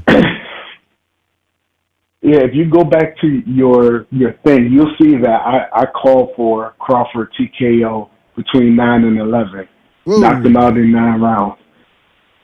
And so I'm saying that, to me, it was inevitable. It was spot on. And the fight pretty much played out the way that I thought it was going to play out. But I think Bud impressed me even more because I remember you asked me, you said, "Hey, do you think Spence can win?" And I said, "Yeah, I don't think that Bud can beat him on the cards." I mean, I don't think that I don't think that Bud can beat Spence on the cards. But Bud was pretty much beating him on the cards. Like if it would have went to the cards, it would have been a shutout. The only round they gave Spence on the unofficial was the first round. So it just shows how good and talented and levels above Spence-Crawford is. And I just think that, you know, us making excuses for Spence right now, saying, oh, you know, he was off, something was off about him and all of that stuff. I don't think that we should start doing that because it takes away from the greatness of Bud. And if Spence would have won, I wouldn't have wanted any excuses from the Bud side. You know what I'm saying? So just call it what it is. Bud outclassed Spence, no excuses, and he's the undisputed champion at welterweight. Just call it what it is, you know. And you know, I just want all the Spence fanatics to just accept it. You know, even at the post fight conference, Spence was pretty much saying that, you know, that he don't got no excuses. So the fans of Spence don't make any excuses either. Boxing is what it is. The fight played out the way that it is, and Spence and Crawford was just a better man and levels above Spence tonight. That's all I got to say. Hey, by the way, is this D-Money or Coach Watt? Because there's two predictions that said Crawford stoppage. Yeah.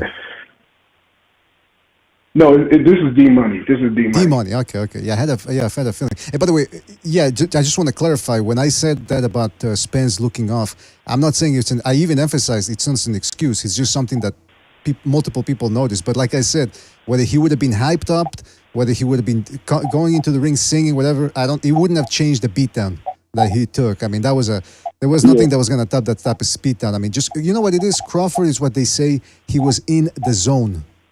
You know, you could just tell everything was firing on all cylinders. There was just no stopping him tonight. So, absolutely, you're right. There's no excuses. And if Spence says no excuses, then his fans can't go with any excuses. Hey, by the way, how was the atmosphere over there in the arena? Man, it was electric, man. I don't know if you could hear it, but I lost my voice from all the screaming and yelling, man. Like so many, there were so many Bud fans in there, but all the Spence fans that were in there, they were pretty much quiet. Like after the third round, like nobody could believe that he was, you know, pretty much getting outboxed, and then he got TKO'd at the end. Like it was crazy, but the atmosphere was electric, man. There you go, man. Well, hope you enjoyed yourself, man. It sounded like it was a heck of an event. I'm glad you got the prediction right. Everything seems to be hunky-dory there for everybody that picked Crawford. And thank you for your call, and call back next time, D-Money. Take it easy out there. All right, take it easy, man. Take it easy, man. Yeah, he was at the fight, man. Jeez Louise, I'm jealous. Hey, by the way, the atmosphere of that event, it sounds like it was... I remember when I went to see Grand Funk Railroad back in Minneapolis in 1979. That had to be one of the biggest atmospheres that I ever had. And I lost my voice in that one too.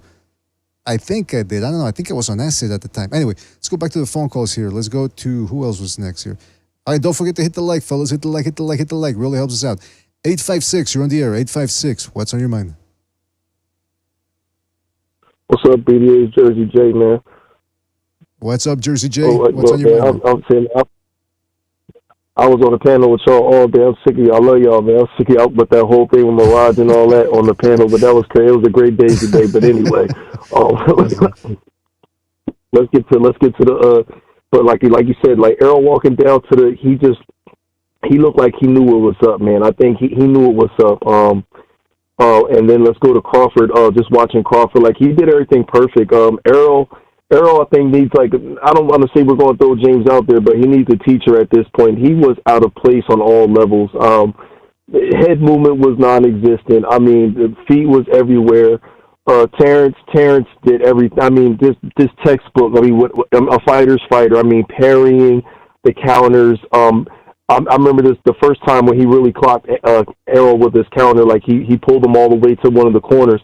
Errol thought he had him cornered in there, and then Crawford just unleashed this hellacious right, just wham, just like, and he's like, what the fuck was that? Like, it was something to watch. All I can say, it was just, but now that 147 is in order, now that we have to look at it, I don't even think Errol's number 2 at the moment. He doesn't even. He looks nothing. Maybe it's just because Crawford made him look ordinary, but he looks nothing like Spence. I think Boots is ahead of him at this point. At this point, going forward. But yeah, what's that? I said, whoa. Whoa. Yeah, I mean, really. Oh. He looks. He just looks. He's damaged. He's damaged goods. I mean, literally, I think this was the cash out. I mean, he did everything he had to do. He's chopped liver at 154 as well. Like honestly, from this point, maybe he'll get a fight here and there. Maybe he'll get a rematch and he can get his last bag or whatever. But congratulations to Terence Crawford. It was a good day for boxing. I made a couple dollars. I'm sure whoever put their bets on Terence Crawford, they're feeling good as well. They're feeling good about themselves as well. So that's all I had to say, gentlemen. All right, well, Jersey, thank you for your call, man. Excellent call, and call back next time, right, man? Take it easy out there. Yes, sir. And good to hear he made some money off of that too. See, you got to respect people. I'm not a gambler.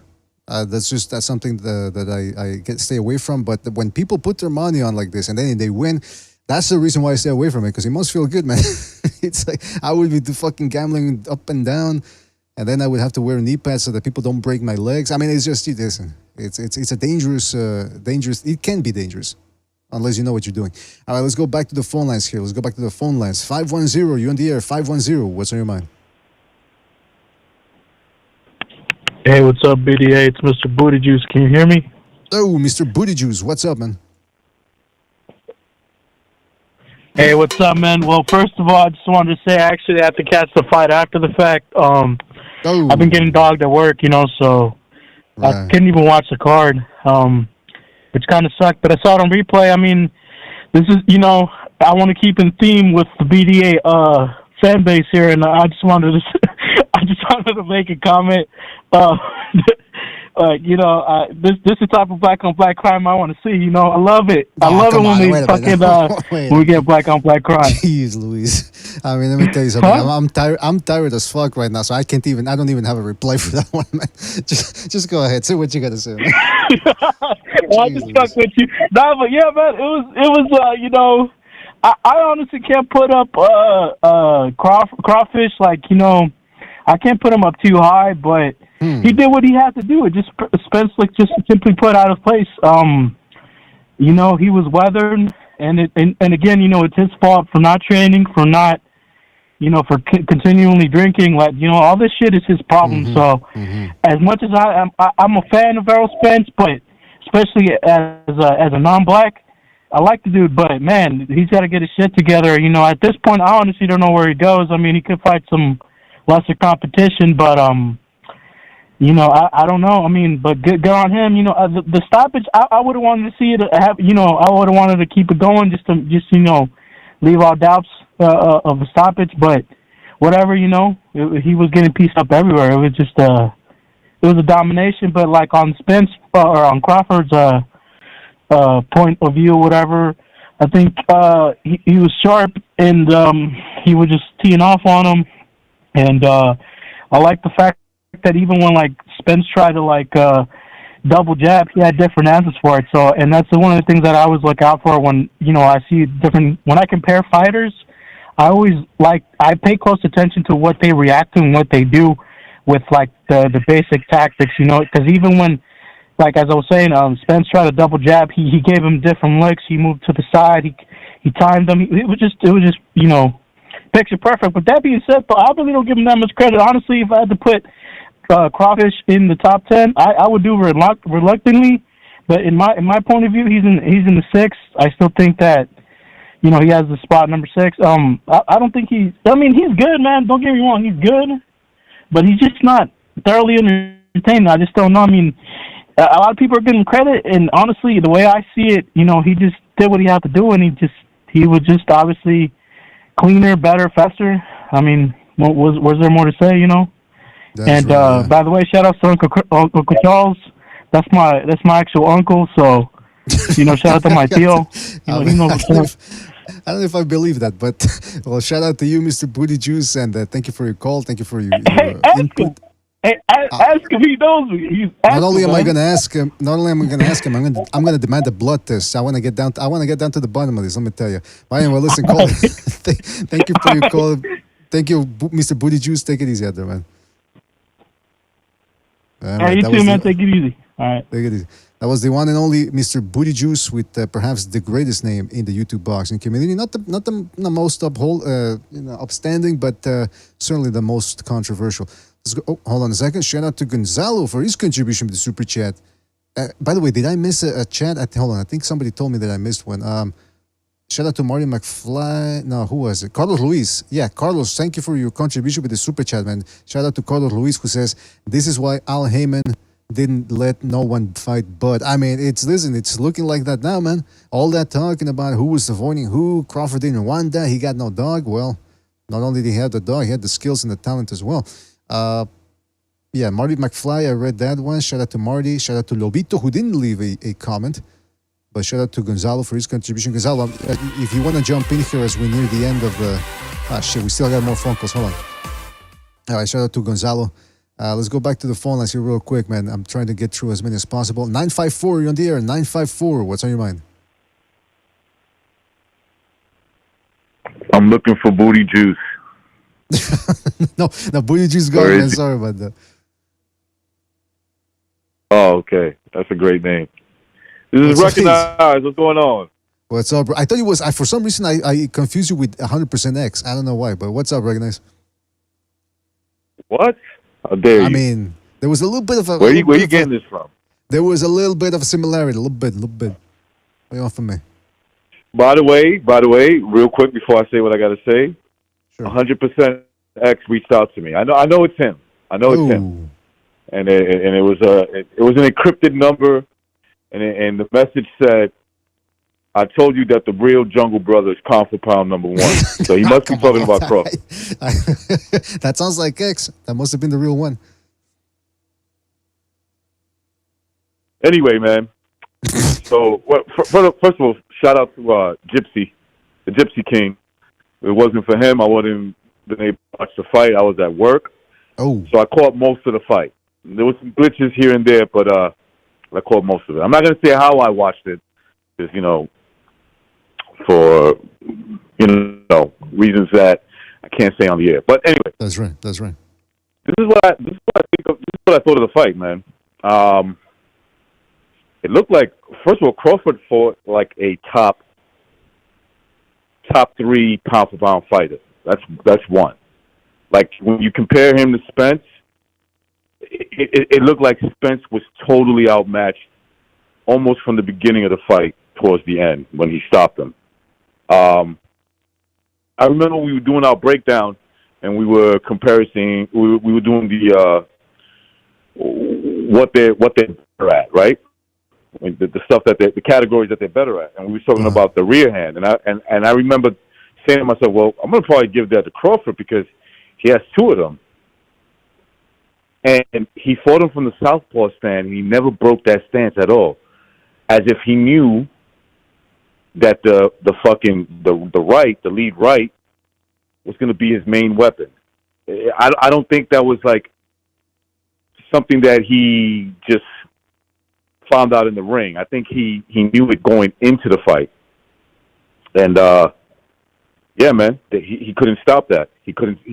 First of all, is it me or did Spence look tired already? Like, almost like, okay, this is what I mean by tired. Going into the ring, it looked like he was fighting with himself, like, I don't know if I can win this fight. You know when you keep saying that to yourself, I don't know, like you doubting yourself a little bit and you start to get weirded out? Well, it's never happened to me, but I can imagine it must... Anxiety? Yeah, it's never happened to me, but I imagine it must be like that for certain fighters, right?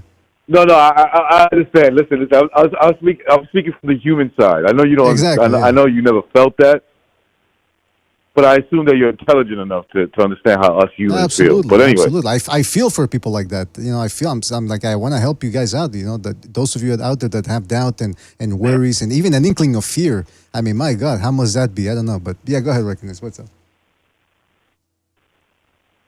You're pound for pound number 1 in my list. But anyway, I mean, you didn't even have to say it, but yeah, go ahead. No, I just thought I'd say it. But yeah, he fought so good in this fight. And again, I watched it. I got to be careful how I say this, but I watched it, while working at the same time. So I did miss certain parts of the fight. But I was listening to a lot of other people talking from what I was seeing at the same time. It just looked like he was no match. It was like everything manifested itself. And look, I picked Spence to win this fight. I thought he was going to win a close decision, a fight that could have gone either way, and we would, that we were going to be arguing about who won the fight. But obviously, sorry about that. Can you hear me, BDA? Yeah, I can hear you, man. BDA, can you hear me? Yeah, I can hear you, man. Can you hear me, though? That's the big question here. Oh, sorry about that. Yeah.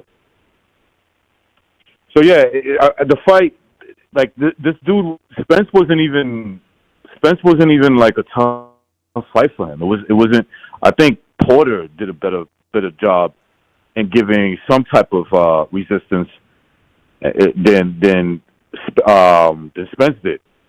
And I think that there's a lot of writing on the walls about this fight going in, like Vegas having Crawford a 2-1 favorite. I think in reality it's bigger than that, because I think the 2-1, the reason why it was close, because it was a PBC card, and maybe Vegas felt like there's a chance it could go the distance and it could be competitive. But I think Vegas knew all along, like, Crawford's going to fuck this dude up. There's a very good chance that Crawford's going to beat this dude pretty easily. And that's exactly what happened. And with that performance, I got to say Crawford is top 3, man.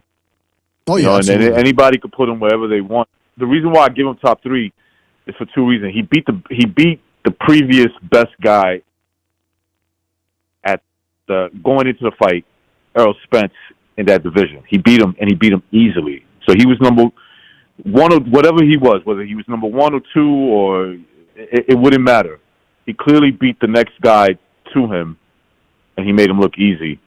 And another thing is Crawford, I believe, I could be wrong about this, but at least in the 4-belt era, I believe he will be the only person to ever become undisputed in 2 different weight classes. So that's a hell of an accomplishment. That's what the modern boxing fans like, man. Absolutely. Well, as I recognize, man, I got to move on to the phone calls here, but we will be holding at the usual Sunday show. Got it, man. And I want to hear more from you guys, you, Gonzalo, Jimmy. So shout out to you, Recognize. We'll talk later, right, man? Good to hear from you. You got it. All right, look at these in there. I didn't appreciate the fact that he was sort of questioning my skills. Recognize was I felt that he was making fun of me a little bit. The fact that, listen, I don't have doubts, I don't have fear. I'm sorry, what do you want from me, man? It's just, that's why I don't like to talk about it, because then people resent me for it. Just like when I talk about how big my package is and all that, and people just get jealous. So I don't know what to tell you, man. Anyway, let's go back to the phone lines. This is about you guys. This is your show. You get to call in, give us your thoughts on Crawford, Spence, the aftermath. What you think about it? What's next for Crawford? The whole shebang. Let's go to 480 here. 480, you're on the air. 480, what's on your mind? Hey, BDA? Yes, 480, you're on the air. What's up? Oh, BDA, how you doing, bud? First-time caller, a long-time fan. But I think the writing was in the beans, man. I'm not sure why everybody gave any credit to so much credit to Spence. I mean, he's shown before where he's being weak. I mean, we're talking about Mikey Garcia fight. We go back there, and he didn't struggle, but he should have beat up on Mikey Garcia the way Bud beat on him tonight. I think even Pacquiao, I think he would have been able to finish the job with Spence just because of styles, regardless of what happened with Ugas. I don't know if it's so much that Bud, fought a great fight. I think he just did what he needed to do, what was supposed to happen, based on his style, on his all-around fight style. He's a solid, strong, faster fighter. I mean, just the stiff guard alone, it was just. I guess I was impressed by Spence not being able to to get through that defense of Bud. I thought that the fight was going to end in the later rounds. I thought that Bud was going to finish the job probably in the 10th, 11th round.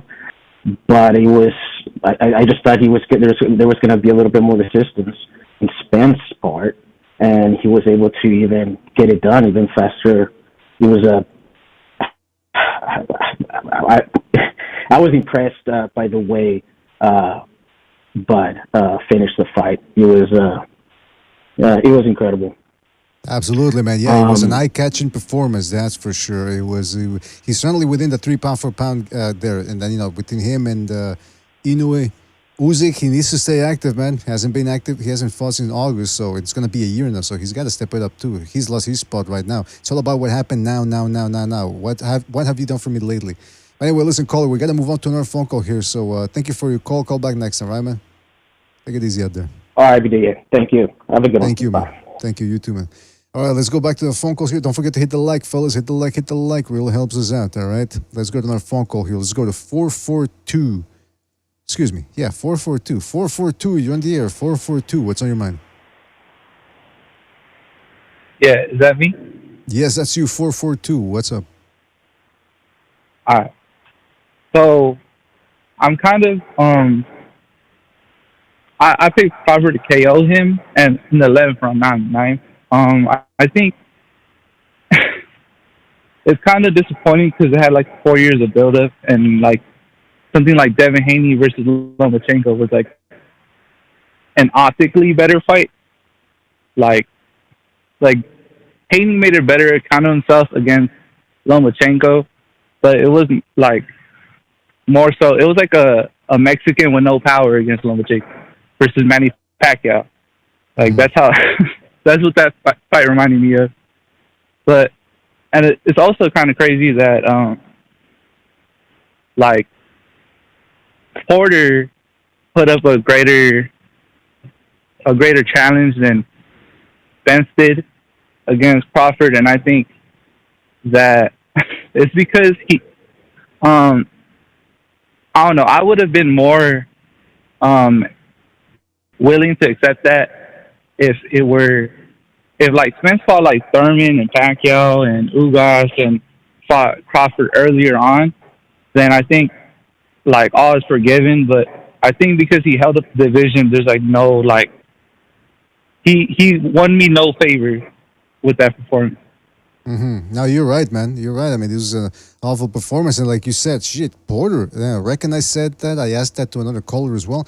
Porter did better against Crawford until the stoppage than Spence did. Spence maybe won one round, maybe two. It was just a beat down through and through against the best guy he ever fought. I mean, yeah. Go ahead. And a lot of like the PVC stills would say that Crawford had no chance. He had to knock him out. Errol Spence said Crawford is talented and that Errol wasn't talented, but he was so, which is a weird thing, that keep me into his mentality when it's like, he said, but I'm not talented, but Crawford's talented, but I'm just more functional in the fight. That's right. Well, I mean, it's improved it, man. And also, like, people were saying that Porter was like Scott and would have stood out the door. But I think it's kind of hard to say that in boxing. Like, you don't know if because it's his last fight, his last hoorah, maybe that was a poised Porter, or his style is just hard for Crawford to like handle. And we see in even that fight that Crawford could turn it up when you press him. And Errol didn't even really press him. I thought like, if Errol were to do anything, Crawford would have just turned it up on him. Exactly. Because he's a type of sadistic fighter. He was in the zone tonight, man. He was in the. Listen, caller, there's a lot of background noise there. It sounds like there's UFOs hovering over you. So thank you for your call. We're gonna move on here, but thank you for your call. Call back next time, all right, man? Take it easy out there. All right. Yeah, they're gonna take him to the mothership. Let's go to our phone call here. We're running out of time on the phone line, so 15 minutes. Let's do a couple of minutes for each caller. 860, you on the air? 860. What's on your mind? So, my question is, first of all, BDA, how you doing, man? Fantastic. Hope you're doing fantastic as well, man. What's up? I want you to answer me this question. Is in a way a two-time undisputed champion? Well, what do you mean by undisputed? Do you mean in the modern parlance of collecting all the belts, the paper belts, or the actual elite lineal champ? So we could do both. So does he have all 4 belts in 2 different divisions, and then also is he the lineal champ in 3 different divisions? Yeah, I think he's been the man in all but one of the divisions he's been in. So off top, he's not the number 1 pound for pound is Bud Crawford, because Bud Crawford is more decorated. And then if we go to skills and everything that Bud possesses, there are things that Bud can do that Inoue can't do. So in my mind, Bud is the number 1 pound for pound. And no, I'm not no gay ass LWBC guy. So I just want to make that shit known. I can't stand that shit. I'm straight boxing, man. And so what Bud did tonight proved what I already knew. Bud is a special talent. He's gifted. I wouldn't call it in a way necessarily a gifted guy. He's a very, very, very good talent. Bud is the number 1 pound for pound guy right now. And it is the fuck it is. People are gonna cry and complain and try to like avoid shit. Again, that's a personal thing. I'm a policy guy. I'm a policy guy for a personal guy. So I don't give a fuck about Bud the person. I'm talking about Bud the boxer. And on some boxing shit, which what we're talking about is a boxing channel. He is the number 1 pound for pound guy in boxing right now. And for anybody to say anything outside of that is extremely stupid to me. Anybody who picked Spence was extremely stupid to me as well. I don't understand how or what the fuck niggas was watching. I'm sorry, whoops. I don't know what the fuck people were watching. Come on, man. It's a Sunday show. Listen, I'll let you say shit and fuck and all that, but you talking N-words. I mean, come on. No, the N-word, I slipped up. I'm sorry. So let me rephrase that. I don't know what the fuck people were watching when they picked Spence. I think that society as a whole is going down intelligence wise when you can pick somebody like that and think they got a chance. I'm like, these are some of the stupidest motherfuckers I've ever seen in my goddamn life. Well, listen, there was certainly that Spence had a chance. And there was. You say what? They were certainly being very vociferous by saying that Crawford had no chance. I mean, this whole thing. That's why I tell people, don't talk shit before or after a fight, because at the end of the day, you're not doing the fighting. These guys are, and if you put hopes, like, listen, they always say, don't meet your idols because they will deceive you and disappoint you with their attitude and their attitudes. It's the same thing with fighters and athletes. The only one that's not going to deceive you and disappoint you is our Lord and Savior Jesus Christ. But go ahead, caller. This is your time. Go ahead. Yeah. And so, that's what I'm saying. I don't give a fuck about none of these fighters. I just feel like intellectually, I don't know how you could watch this dude lunge at Danny Garcia, Maggie, and all the guys he did, and the bad footwork, and then think he was going to come out on top against Bud Crawford, who shown superior footwork against, again, the resumes, again, I think BDA, you touched on it, like, both of their resumes fucking sucked. Like, they didn't fight anybody at 147, for the most part.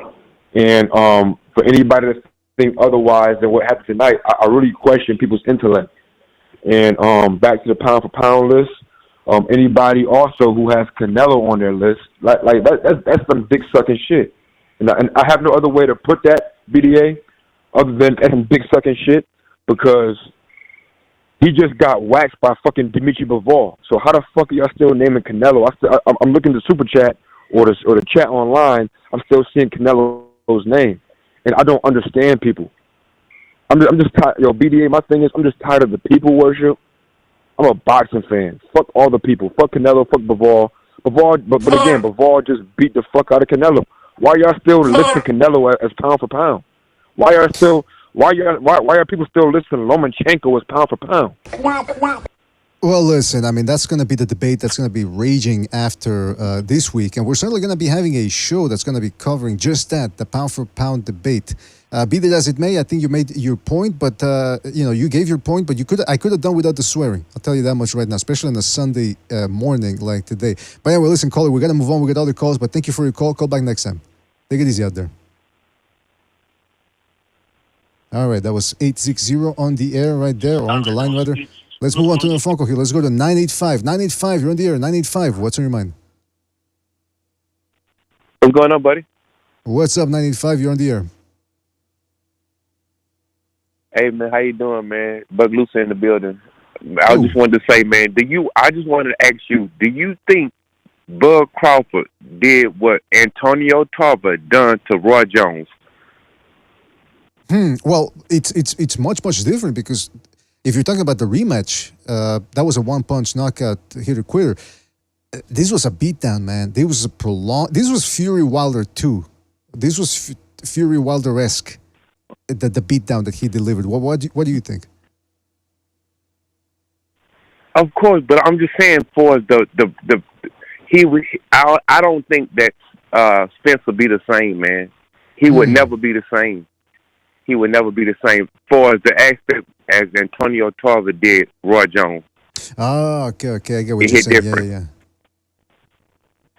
You get what I'm saying? Yes.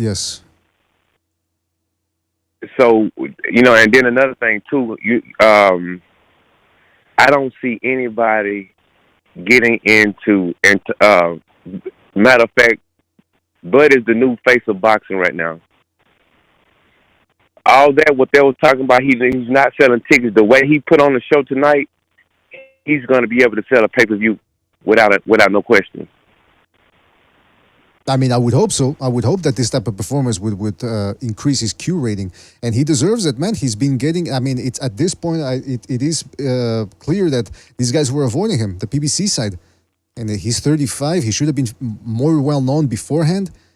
Part of that is also his fault a little bit, caller, because he dislikes the media. He doesn't have a shining personality. But you're right in terms of accomplishments and performance and talent. This is something that should improve his Q rating. Who you taking on September the 30th, buddy? That's Canelo Charlo, right? Yes, sir. I'm going with Canelo, but I was listening in to the other guy. The other guy? Yes, sir. Go ahead. Yeah, there was talking earlier that he was downgrading Canelo when I'm like, Canelo put on a good fight with Triple G, a Hall of Famer. The guy that was talking earlier.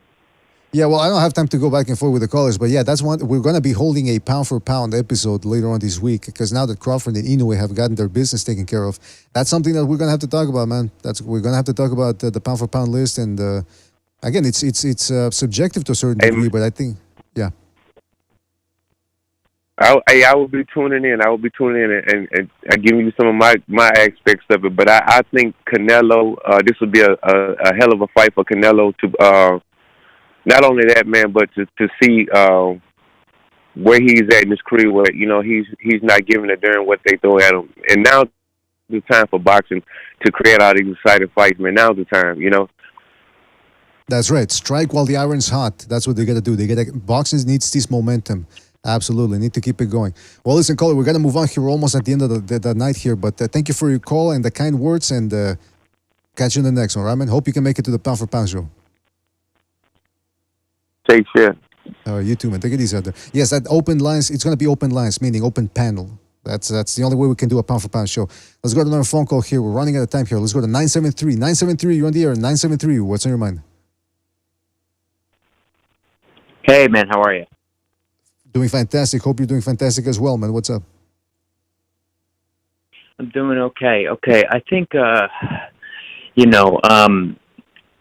can we take a moment here and appreciate, the fact that everything that Bud showed tonight was superior to anything Spence could show or even come up with. I'm watching the fight from the first round. The first round, I saw the first round, I'm like, okay. I mean, Spence can keep pressing him and, he might, just walk him down the entire fight. Then the second round comes, and I'm like, okay, what was I thinking? This guy is just in a whole nother class. And the fact that I'm thinking before this fight starts, we need Spence so that Bud could show how truly great he is, right? Because Spence is going to be able to press him and push him to the limit. Dude, I was kind of upset, and I picked Bud to win, but I was kind of upset that, dude, this was so easy. Like, there was no pressure or, anything that was getting to Crawford at all. And I'm like, it was kind of disappointing in that sense. I wanted Spence to show us something more. I wanted him to give Bud a challenge, but it wasn't even there. And, of course, now there's absolutely no question in my mind or any sane, logical thinking individual's mind who follows boxing that, Bud is certainly not the pound-for-pound number one. And, I would just say, altogether greatest fighter, at the current time and, very possibly we'll yet to see. But in this era, I mean, the speed, the timing, I mean, this stuff kills, right? The old adage, speed kills. There was a marked difference in the speed of the shots coming from both these guys. And it's like, I'm just waiting for Spence to, lunge a little bit and commit. And the first time it happens, just 1-2, pop, pop. And it wasn't even, the one that put him down wasn't even that forceful of a shot. It was kind of like something that was kind of just a quick shot. Like if you remember Wilder when he knocked out Ortiz the fast time, it was just a twitch shot. And that's, what came in the second hit that put him down. And I'm like, this is not looking good for Spence. And I'm just thrilled that it was, a great showing by Bud. And then one of the previous callers said, why is anybody still talking about Canelo? I got to agree with the dude, man. Canelo is, come on, people they're worshiping this guy. I mean, seriously? Come on, man. He got freaking ripped by Bivol. I knew it would happen anyway because he's going up to 175. Dude, relax, okay? Stay at 168 and get through what's there, okay? He's trying to go to 175. Next thing he wants to go to cruiserweight. Man, listen, Canelo, in my opinion, was always a slow, plodding fighter who didn't have an extreme amount of, IQ or skill set. Just the folks that were putting in front of him, he had, pretty good, decent punch to, put him out. But I never thought Canelo was anything to write home about like the rest of the boxing community or most of the boxing community, at least all the novices think he is. Like, that's forget about it. But right now the story's about Bud. Bud is the number one guy in all of boxing today, I think. I mean, I got to say, I'm still disappointed Spence didn't put more. Are you sure? All right, that's Gonzalo. That's Gonzalo right there. But listen, we're going to move on to another phone call, but that's going to be the debate for the next show, pound for pound number one. Who is it? Because people are going to have a lot to say. We're running out of time with the phone calls. Caller, thank you for your call. Call back next time, right, man? Take it easy out there. All right, let's go to another phone call here. We're running out of time. 484, you on the air. 484, what's on your mind? Yo, yes, BDA. You're on the air. Show, what up? What's up, man? It's a one hitter. What's up? What's up, everybody? One hitter. What's up? It's been a while, man. It's been a while. Hey, it was a good fight. It was a very good fight. 90 seconds. I just want to say, I think the eye test beats resume all day long. I think people are confused about what pound for pound means. If you know what you're looking at, the eye test beats the resume all day long because you're only supposed to judge a boxer based on their last fight, not their whole resume, not their whole career. Oh. If it was based off resume and accolades, 60 seconds. If Pacquiao comes back into the ring, he's supposed to smoke everybody. And that's the problem. That's why, like, for example, like, Errol Spence fans were like, who has Terence Crawford fought? Well, just look at the way he beats everybody. He knocks everybody in his weight division. He knocks all of them out. Like that's the reason why Gonzalo gets so many right, because he understands boxing. He's sparred. He's got a bunch of amateur fights from what I fucking remember, and he knows what it's like. So I don't know, man. This was an easy call. I didn't call in and make it a prediction and stuff like that, but come on, like whenever it's a 50-50 fight, you always got to go for the person who has more tools in their tool belt, whoever has more wrinkles in their fucking game. And that's what it was. You're absolutely right. You had one guy who was like kind of one-dimensional, and then you had another guy who can fight in southpaw and orthodox, and he fought southpaw the whole time. That's why that jab was so strong, because that jab is his strong hand. The jab was his right hand, which is his strong hand.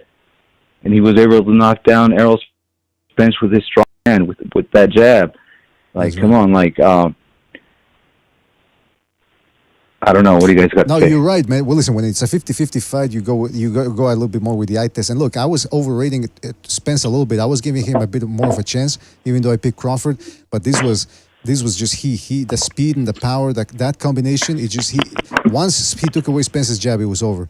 That's what it is, man. But listen, one hitter, man, we gotta go, man, because we're getting a bunch of calls here, and we're almost at the end of the line here. Or we're at the end of the line. So, anything else you want to say before we move on? Good night, guys. All right, take it easy. That's it. Good night, guys. Love you guys. Good show. Love you, man. Thank you for calling in, man. It's been a while. All right, take it easy out there. There was one hitter right there. Good call right there. Let's go to the final call of the night. The final call of the night. 204, you're on the air. 204. What's on your mind? Hey, PDA. What's up, 204? What was your thoughts? My thoughts was, wowee, what a great performance. I mean, this was eye-catching. This is what I wanted to see from Crawford. He delivered, man. Just like when he knew it 4 years ago when he fought the Donaire. That's what I wanted to see from him. I wanted to see some proof. I wanted to see proof. And Terence Crawford, if this was a court case, he gave the proof. Oh no, he supplied the evidence, no question about it. It was a jaw-dropping week for boxing, no question about it. But, like, I just want to know who's pound for pound right now, Fulton or Crawford? Fulton? Did you say Fulton? Fulton. What are you talking about, Fulton? Oh, shit. Anyway. You called in with so much confidence. You called in with so much confidence, and you just stumbled all over the place, man. I'm going to have to hang up on you, man.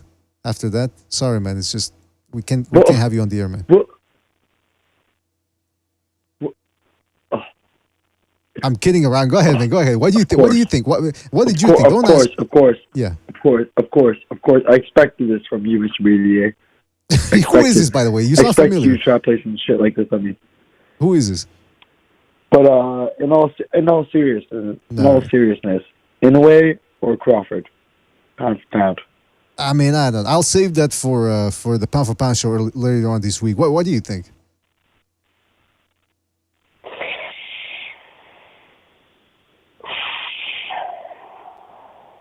What? Crawford. You got Crawford? Well, that's understandable. Crawford. I think that's what most people are going to say, man. It's just like the two-time four-belt era undisputed is pretty ridiculous. I got to give it, with the politics and everything, you have to, you're looking for the fights. He's looking for greatness. So I give it to him. I give it to him there. Yeah, that's an interesting way of putting it. You're right. To make fights now, it's even more difficult. So when they do get made, it makes it more significant. You're right, man. You're right. What about the... I feel like you got to look for it, for sure. Were you surprised by the performance tonight? Anything surprised you about it? I really was. I thought Crawford... I thought Spence more so was going to put up a way tougher performance, but it just didn't transpire. He got his ass whooped. Yeah, I don't think he won a single round. Caller, you sound like you've been screaming a lot. Were you shouting and were you hooting and hollering during the fight, or what happened? Oh, it was a hoot. It was a hoot, no question about it. I was a lot of beverages down, but it was a good time. It was a good time nonetheless. Well, good to hear. Good to hear you had a good time. Not too good a time. because that's bordering on sinful. Who is this, by the way? You sound familiar, despite the hoarse voice. Well, I had a good opinion on pro game. Who is this? Who is this? Who is this? I must know. This is 204. So, Alex. Reality? Is that what you said? This is reality? Yeah, no, anyway. I don't think you know me. All right, fantastic. Because I thought you sounded familiar. Called him enough. Okay. I thought you called him. I called him out the Hamey Lomachenko card, but besides that, no, I've been pretty. I only call it when it's really worth it. When it's really real. Well, it's always worth it when you call on here. Let me tell you, we make it worth it well, man. All right, well, listen, 204. We gotta move on. No, fair enough. We're almost at the end of the night here, but thank you for your call. Call back next time, right, man? Take it easy out there. We'll do. Appreciate it. Thank you. All right. Pete G says, this is reality calling PDA. Time to hang up. All right, come on. We got the Gons here. Gonzalo calling in here. Gonzalo, what did we just see? What were your thoughts on the performance? Hello, Mr. PDA. What's up, Gonzalo? Hey, what's up? Hey, I finally got the equipment like overseas, like 2 months. I got the fucking quarterback, the wrecking ball, the double limit. Everything is in. You got to set it up. It's fantastic. Hey, Mr. PDA, it was a good fight, man. Terence Crawford, I picked him to win in the last quarter. Okay, I didn't get it in the percentage exactly to the round. It was in the last quarter, dude. I picked Terence Crawford to win. 12th round knockout. He still won 9th round, so that's pretty good, no? I mean, Gonzalo, hey, this look, yeah. Well, my friend, thank you for using. You gotta understand. I'm used to living in the Midwest and the South. As an ex-military, like a veteran, I lived in the South and I lived in the Midwest. Although I was raised in Tijuana, Mexico, across the border, I know something about the what do you call it? San Diego, California, or the West. I'm a West Sider, like they say. But anyways, this dude, he's representing the Omaha, Nebraska. He's a country dude. Errol Spence, he's in between the country and like the street because he wanted to be the street ninja. That's what he wanted to be. But that shit cost him because when he wanted to be the street ninja, he fucking flipped his car over and he got a damage. I know what it is to take damage too. But in the end of the day, you're going pro. You want to make the chips count. You got knocked the fuck out by the. You're tough too, but at the end of the game, it goes to show that when you're depleting yourself, you're ready to check that your ass can't catch sometimes. You were too big of a fucking ninja to fight it fucking welterweight. Right or wrong, Mr. PDA? I think he even admitted it before the fight. He said, last fight at welterweight, it was the only fight I was going to do it for. I was in the military. I was like, I'm a Midwest dude. And if you ask me, who do you want to hang around with? I'll hang around with Terence Crawford. He's like he's the type of ninja that he's like the Wolverine, like the fucking, the honey badger. He might not have the toughest chin in the world, but if you beat him to the body, he's going to take the punishment and he's going to take you back. That dude, he got you. And all the while you're looking like a Ronald McDonald, like a fucking clown. I said it, dude. Fuck the PBC at the same time. And I don't agree with what he said about Terence Crawford. But Terence Crawford, make no mistake, he's a pound for pound fucking fighter. He's a good fighter. Is he a great fighter? Yes, he is. He can go upset the card. He can beat fucking, let's say, Canelo versus Jermell. Jermell loses. Jermell still retained the titles, but Terence Crawford beats Jermell. Terence Crawford will still become 3-time undisputed. I'm sorry, I'm saying Terence Crawford will still become 3 times undisputed, regardless if Jermell loses to Canelo. So in this day and age, when you want to like line everything up to where everything makes sense, Jermell will still lose to Canelo, but Jermell will still lose to fucking Terence Crawford because the power will carry. Now, let me say something about the strategy. Errol Spence got the power, but with Terence Crawford, when he's stepping back and he's chucking that arm forward like a half moon. And it's a game of inches. And when I mean it's a game of inches in many regards, when you're chucking the arm forward and that half.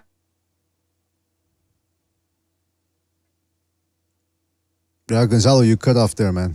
You cut off. But listen, some people were saying that supposedly Errol Spence looked a little off. I mean, I think he looked like he always did. He relaxed, and he just ran into a guy that was gonna run through him. You know what I mean? That's what essentially happened right there. Gonzalo, we're gonna be doing another show tomorrow, and then of course during the week we're gonna be doing a pound for pound show, open lines, because I know it's gonna be a red hot subject. Who's number one pound for pound, or at least top three? So I think we're gonna hang on to that one, right? Gonzalo, you still there, by the way? Yeah, I think Gonzalo's having some issues there with the sound as well. It's 2 p.m. over there where he's in the Philippines, but here in the morning, it's 2 in the morning. It's almost 3. I gotta go to bed, man. It was a fantastic fight. Let me tell you. Well, it was a fantastic performance, I should say, because for all the talk about how it was the fight of the century, it was a beatdown of a century. This was, you know what? This reminded me of Fury Wilder. Reminded me of Mayweather Gatti a little bit. It wasn't gonna get any better for Spence. There was nothing he was gonna do that was going to change this other than maybe landing one shot. And he did catch Crawford with one shot, and it sort of shook him a little bit, but, it shook him a little bit, and then Crawford just shook it off and kept on kicking his ass. This is a whooping, by the way. I know a lot of people like to say, well, Orlando Salido whooped Lomachenko. It's like, listen, this was a whooping. When a guy gets dropped multiple times, gets wobbled multiple times, his face is all fucked up, that's a whooping. I don't want to hear a guy, low-blowing his way to a decision a whooping anymore. Enough is enough. Shout out to Never Sovers, by the way, for his contribution with the Super Chat. He says, you're supposed to smoke the bud, not let it smoke you. Oh, well, that's a reference right there to Spence saying he was going to smoke that bud. I mean, listen, Spence, again, some people are saying, I feel bad for Spence. I don't feel bad for the guy. 10 million. And he was saying that this is a fight, that he would have done this, he would have done that. Believe me. And I feel less so sympathetic towards his fans who for 4 years were talking recklessly. In fact, Rick Glacier, who's one of the guys who got a lot of flack for defending Crawford, he's saying the LDBCers, Haymanites, the Heyman Johnson jumpers, and the Errol sexuals, where they're all at now, that Spence got that vicious beatdown. I warned them, he says. That's just one sample there of people who got a lot of shit on Twitter. Twitter was worse than YouTube, I felt. Again, I'm not a Twitter explorer as much as YouTube, but I saw it, man. I saw the people going after the Crawford people, and the Errol Spence fans were more vociferous, as I said, more vocal and vicious as well. No need to donate. Hey, Mr. BDA, did I drop off? Did I drop off? Yeah, you dropped off, man. I was just telling people that we're going to be doing a pound for pound show later on in the week, and of course tomorrow. Actually, it's already today. It's already Sunday here. Mr. BDA, because I don't know at what point that I did drop off, but Jimmy had been saying something. Remember when he told me, hey, how do they look? When the weigh-in, I don't know how drawn. I don't know if they're looking gone like Abraham Lincoln or not. Especially the dark-looking ninja like Terence. I'm a fan of Terence Crawford. The Terence Crawford, I'm a fan. But that dude, he beat the brakes out of that other ninja. But let me say something. At some point, I didn't realize that the Errol Spence was going to look that drawn. And because if you say on that night, what the fuck is wrong with fucking Errol Spence? He's looking weight drained. Mm-hmm. And I'm a fan of Errol Spence too. God damn, what the fuck happened to you? You're looking like a shell of yourself. You don't get, if you show up like that, and it did happen against fucking Terence Crawford on the night, you're gonna get fucked the pieced up, and he did. Well, you know what, Gonzalo? I think he got away with it against Ugas. But who the fuck was Ugas? Listen, good fighter, don't get me wrong, but one punch at a time doesn't get it done against Spence. And oh my God, but what happened to fucking Errol Spence, Mr. BD? What happened to him? He looked drawn, he looked... Nah. Listen, if we're gonna go with the whole weight drain thing, don't tell me Terence Crawford wasn't weight drain. He looked. He's a big dude too. He had to make weight just like Errol Spence, man. Yeah. He just. Terence Crawford. it's a game of inches, and when it might not seem like a big deal, but when you combine the skill set, when you got the longer reach, when you can step back and counter the dude on when you're throwing your punches forward, you're clipping the opponent.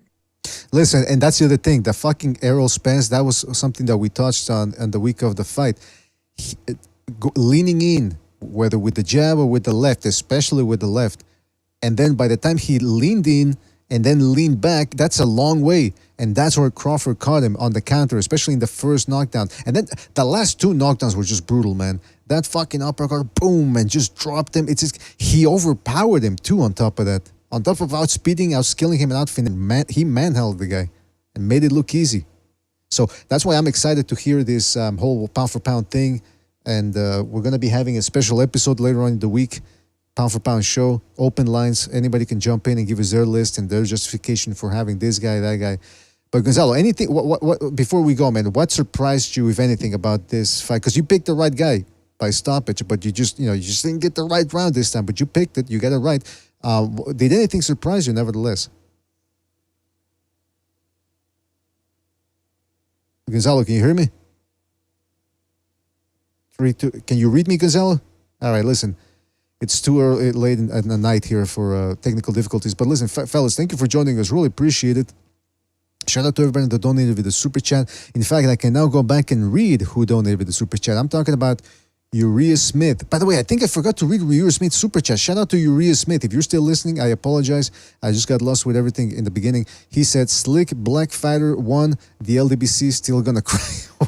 well, I mean, the LDBC just didn't. For some, like one of the guys said, for the LDBC people, Crawford, even though he was black, they saw him as white for some reason. But we all know what the real reason. But anyway, shout out to Electorazo, El Eparocua, One Hitter, Nes Mendoza, JL, Som Rando, Nes Mendoza, The Clan CFC 97, Mark T, Ryu Johnson, like I said, everybody that called in, Jimmy Bucho, who were here earlier, Gonzalo. Shout out to you guys. We'll talk later. We'll talk tomorrow's episode. Well, technically I'm happy, today. Mr. PD. I'm very happy with what Terence Crawford did.